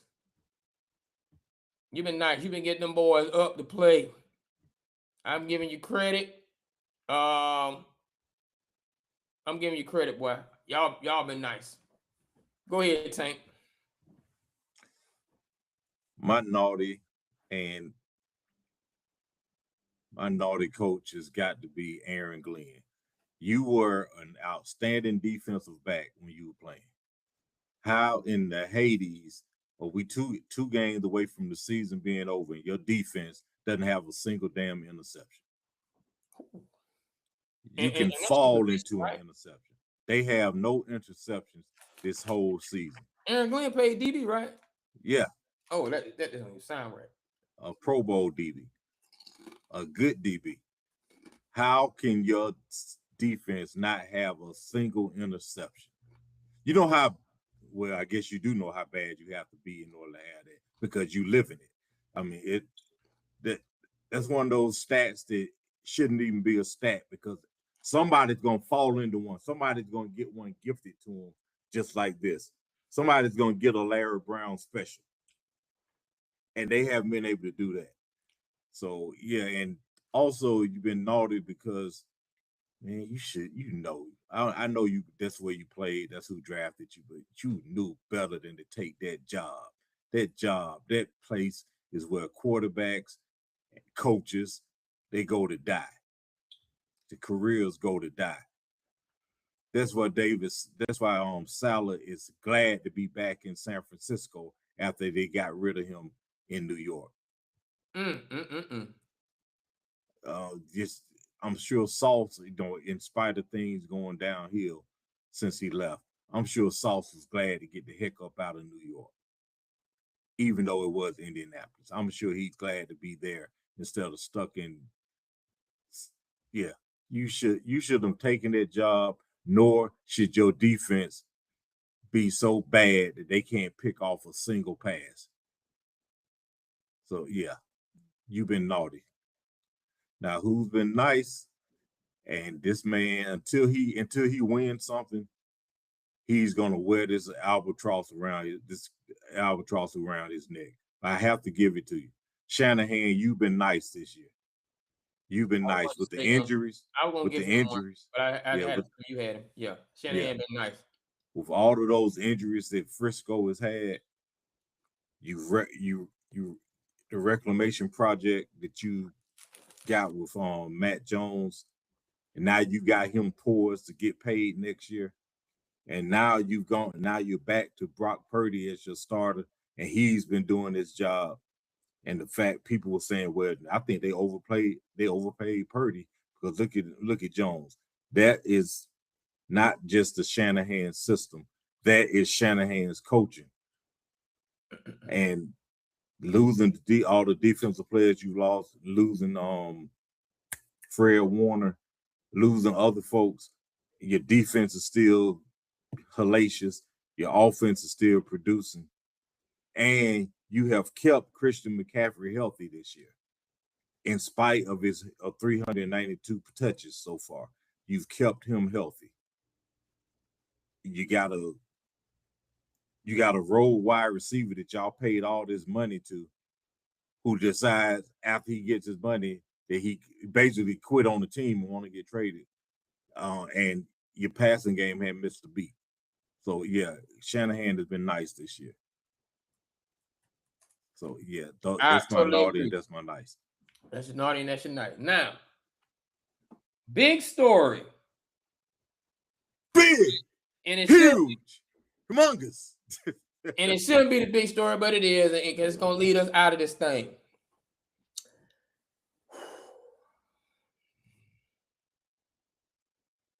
DK Metcalf.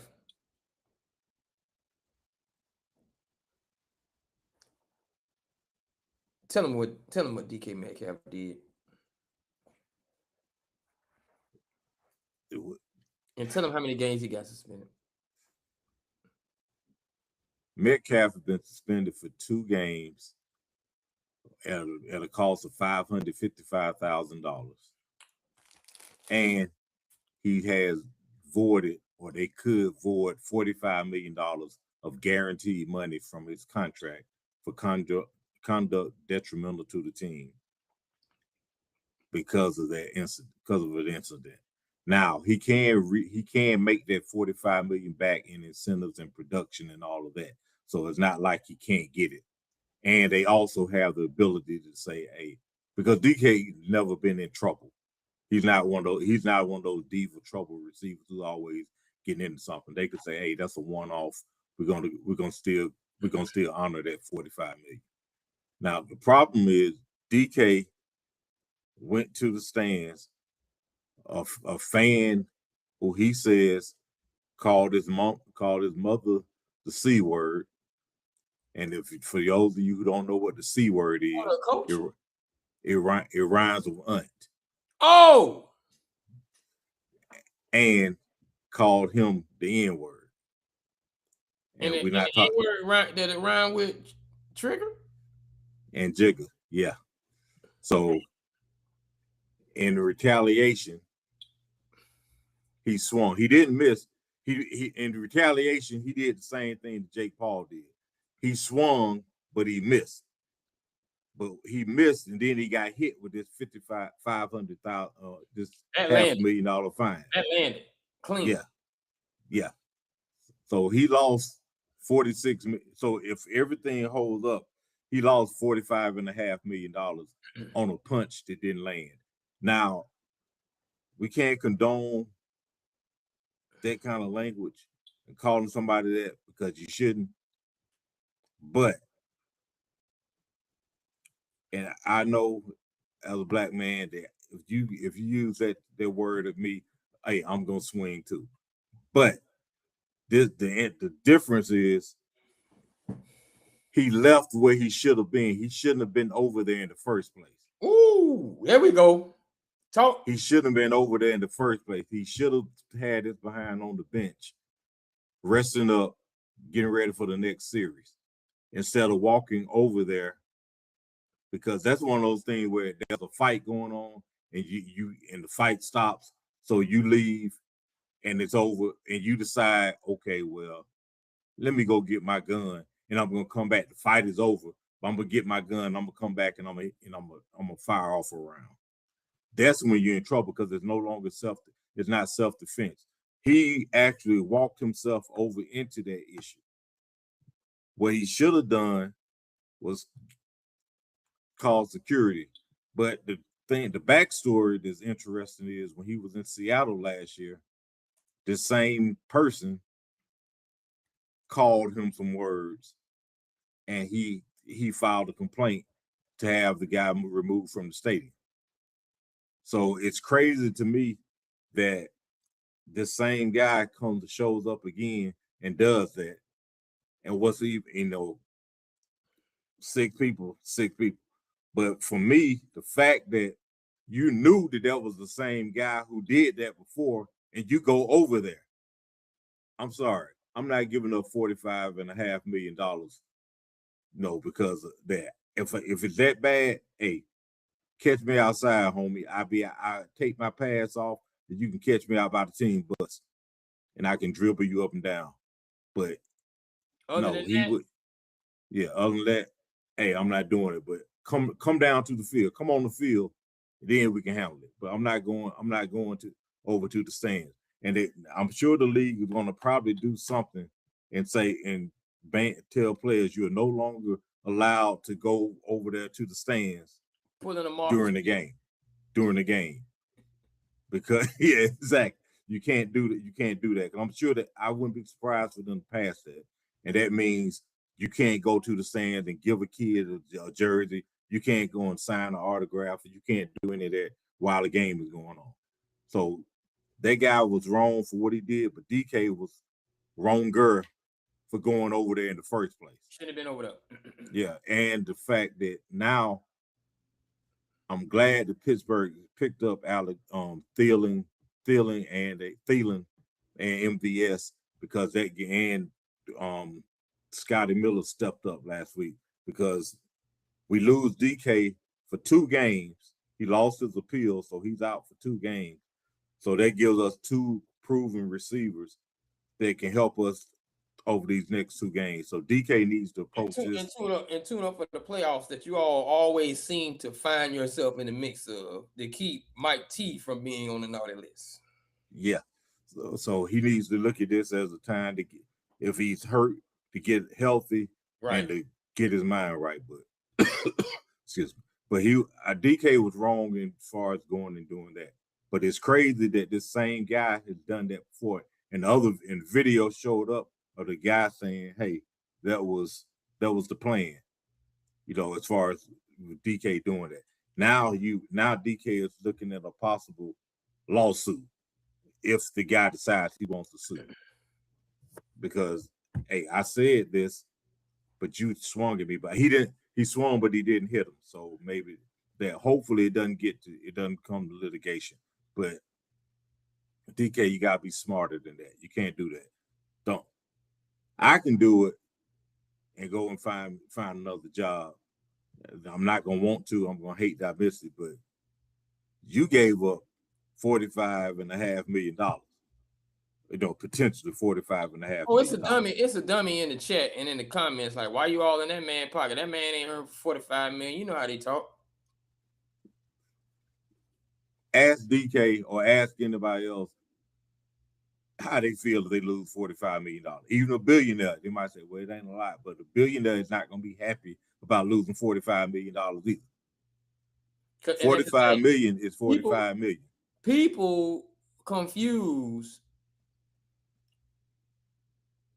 You might not miss it, but you lost it. Yeah. That's a difference. And the fact is, DK hasn't made that kind of money ever.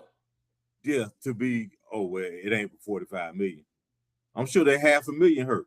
He's not getting endorsements that my Reebok deal, or I'll do a movie this week, or that track thing, that track test I did, I'll be okay. No. Yeah, and it's not about the money as much as it is you shouldn't have been over. You hurt your team.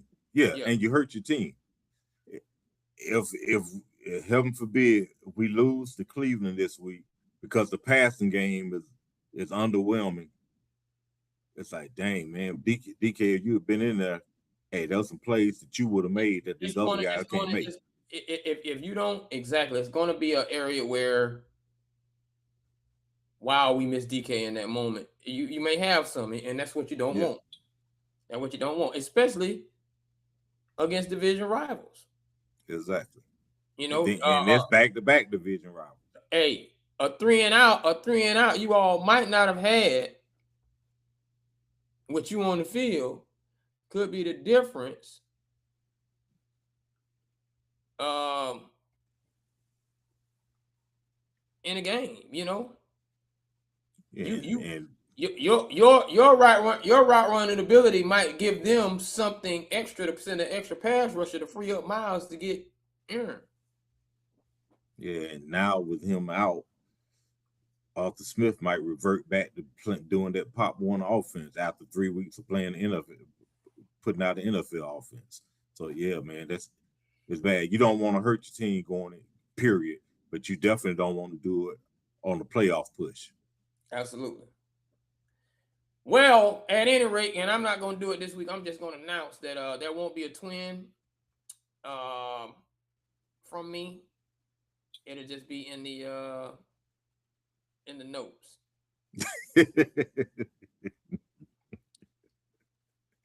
What about you, Tank?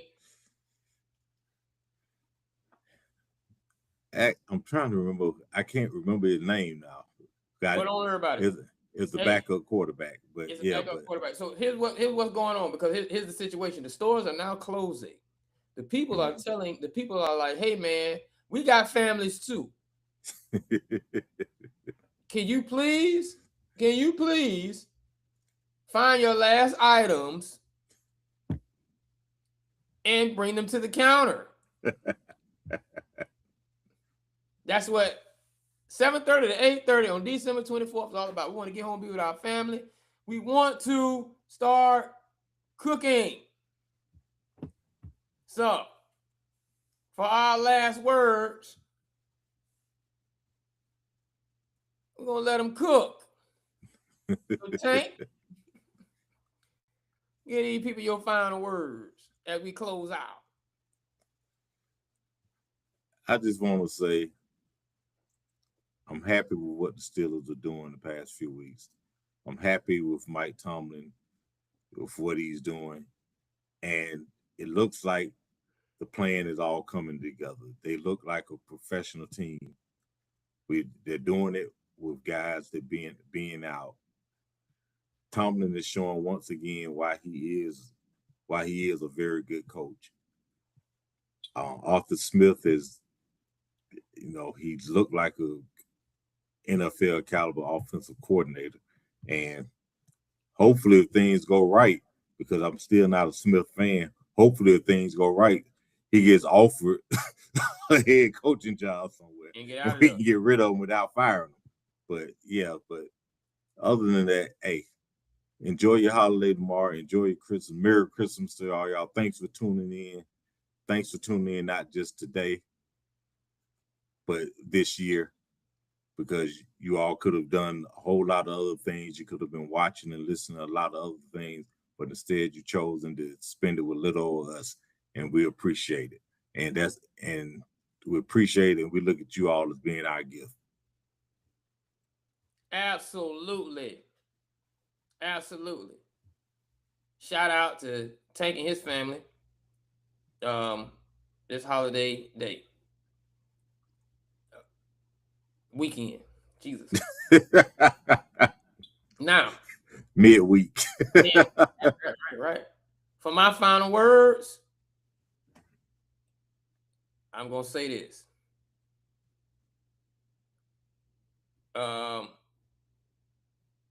It had to be, we'll say, if it did come on week to week, somewhere around February 15th, 1974, those born around that era, you got to be pushing at least 50. Those before that, you're in the 60s and your 70s. But I'm just going to say estimated date. That was the day that they aired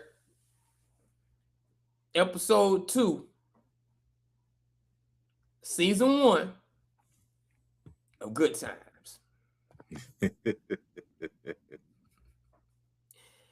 And for those of you who don't remember season 1, episode 2 of Good Times, that was the episode where Michael brought in a picture of the Black Jesus.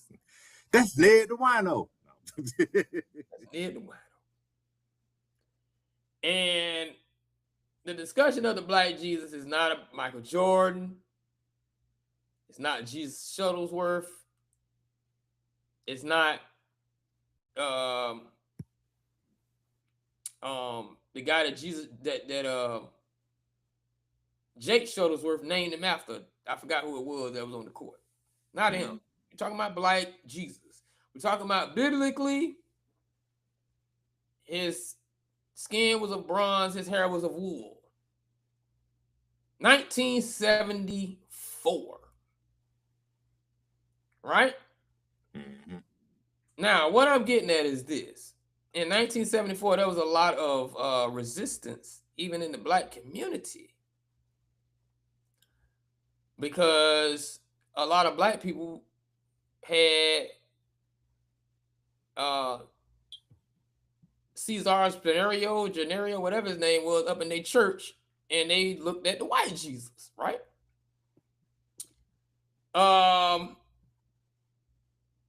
Was it Ernie Banks? Not Ernie Banks, but I forgot his name. I gotta look up his name. Who painted that photo? But it's not about him.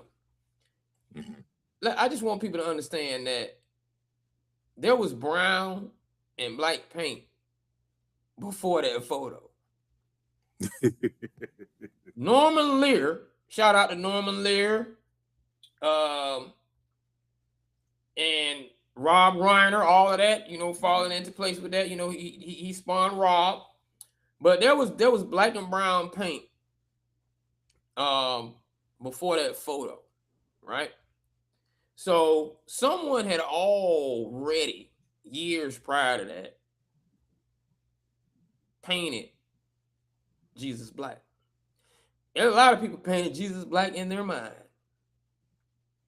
And this is not, being Santa Claus, it's not a Santa Claus is black moment. This is still about Jesus is black. But there was a lot of resistance in that moment from blacks themselves, because the image was something that they weren't used to. And most of it was, is this image something we could even celebrate? Mm-hmm. Is this image something we might not get in trouble about celebrating? So that's what the resistance was. White America was like, okay. And then white America said, they didn't even say, well, okay, since biblically it does look like Jesus, and from the area he was in located, it does look like Jesus could have been black. And this has nothing to do with the letter J being invented and Christianity coming out. We're not talking about, we're just talking about white Jesus, black Jesus. But the white people still didn't even say Jesus is black. The white people said Jesus can be whatever color you want him to be. Right? Mm-hmm. My thing about saying all that is this. I think we as black people stayed on in 1974. It is now 2025, 50 some odd years, right?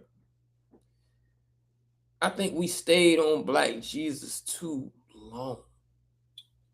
We stayed on that. Like, it took us a long time to get over that fact, and now we're arguing that fact and all of that stuff, right? We stayed on it too long.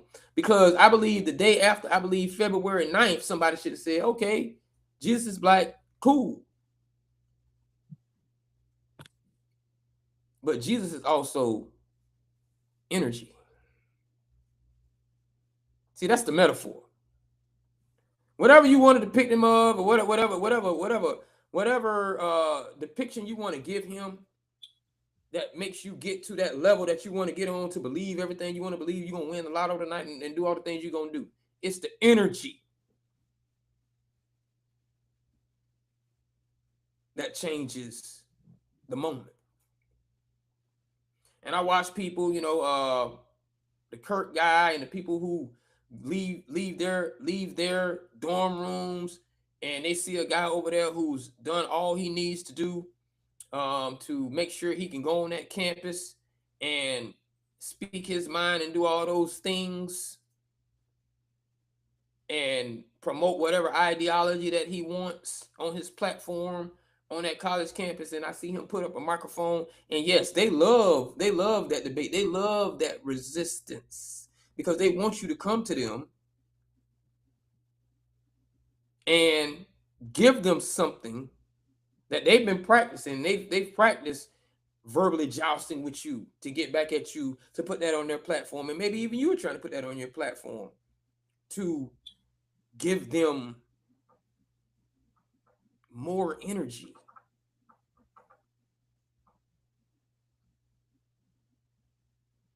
So DK,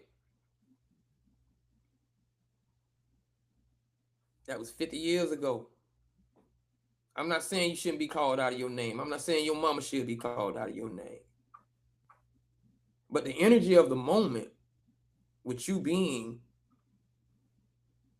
the main name and your team being the main team and the cameras being focused on you,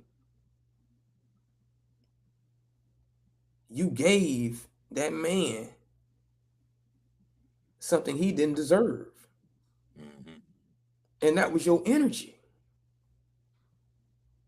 And when you gave your energy to that man in that moment,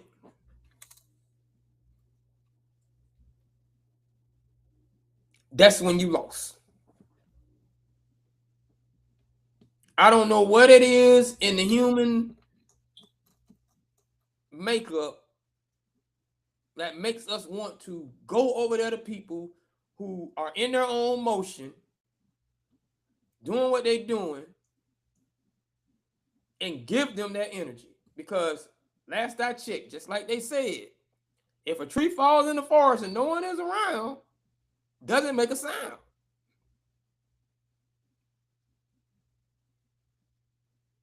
But you want to go over there to that noise. Yes, hindsight 2020. Yes, it's hard. No, you don't want to be called that. But if you're still triggered by that, and you done seen how deceptive it can be to trigger somebody by that, and you let them get to you, you're never gonna allow it to diminish. And that's a hard sacrifice, to let that ride, to let it die. But every time you go over there and do something about it, it rises again.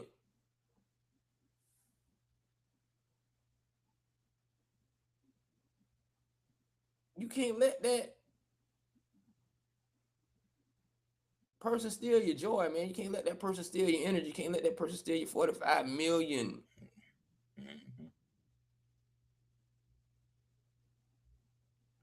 Because, like I said, they had black paint a long time ago. Long time ago. Jesus could have been whatever you wanted him to be. But the truth of the matter is, he is of no color. He's energy.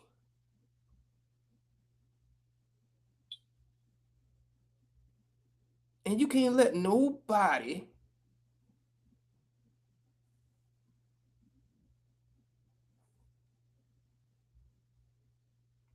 take your black Jesus away from you.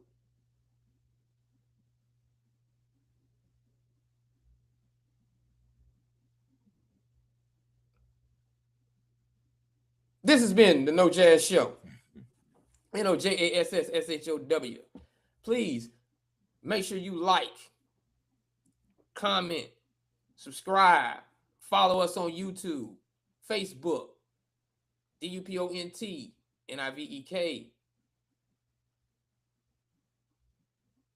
No, DUPONTZNIVEK. On that, No Jazz Show. We're on Twitch at No Jazz Show. We're on Instagram at The No Jazz Show. We are also on X at No Jazz Show, NOJASSSHOW. Find us on live in the locker room. We want to thank you all for coming out. I want to wish everyone a happy and safe holidays. Those of you who are traveling, we pray for traveling graces. We pray for everyone that's going in and out of these stores shopping. Please have respect for the people who are working in these stores, patronizing you. We know it's a tense moment. We know it's tense out there parking, but have respect for them, and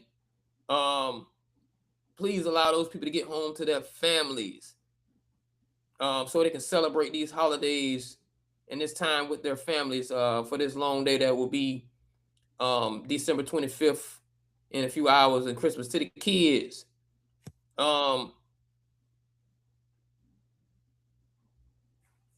Hug your daddy, hug your mama, give your daddy a thumbs up, because your mama probably gonna say she did it all. But those are the real Santa Clauses. Keep it 100. You know, don't be like that. For those people, and I know I'm just saying things for those people who, because everybody's been there. We've lived enough life to where you've had that great Christmas and you've had that Christmas that was not so great. Please understand that the spirit of Christmas is also the spirit of life. So if you wake up tomorrow morning and you woke up today, please understand that that is the true gift. Life.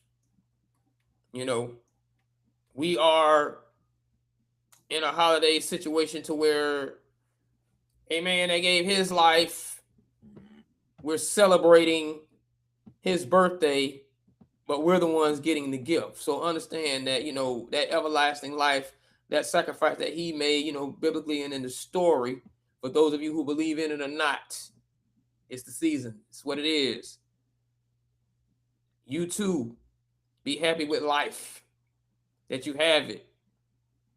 Shout out to all the teams that are playing tomorrow, you know, that they're safe. No injuries. Shout out to all the teams that can't be with their families until later on. All those teams, players.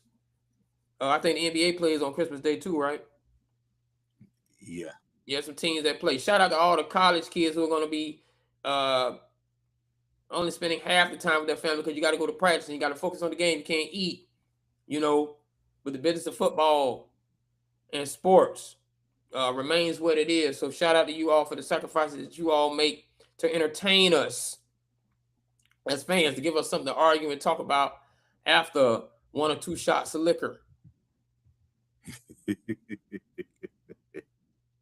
You know, all of these things that allow us to live as families. You know, we have 5 more days left in this year. Please call that special someone.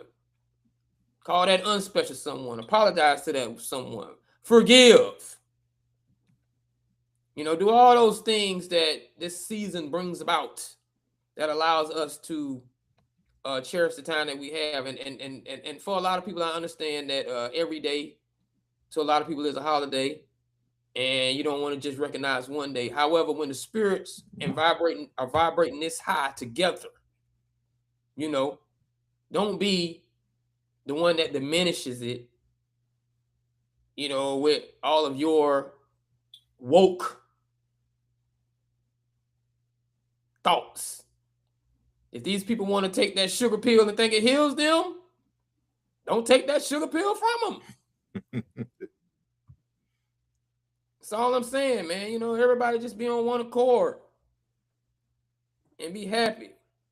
You know, shout out to your parents, your mom. Hi, Mom. Oh, my second grade teacher, who I forgot one time, Miss Hare. Shout out to you. I have been mentioning to mention your name and all of that. So that's what I'm saying. Happy holidays to everybody. And you want a happy holidays, anybody, Tank, before you salute them? Hey, happy holidays, my family. Happy holidays to my kids, Aaron and Janae. Janae texted me while we were on and told me she was watching. I appreciate the support. Hey, enjoy your time tomorrow. And Pittsburgh, let's get the job done on Sunday. Make it another good week for your boy. Absolutely. And we'll catch y'all next Tuesday, 10 p.m. Eastern Standard Time. Absolutely. And on that note, we are out of here. Salute these people, Tank.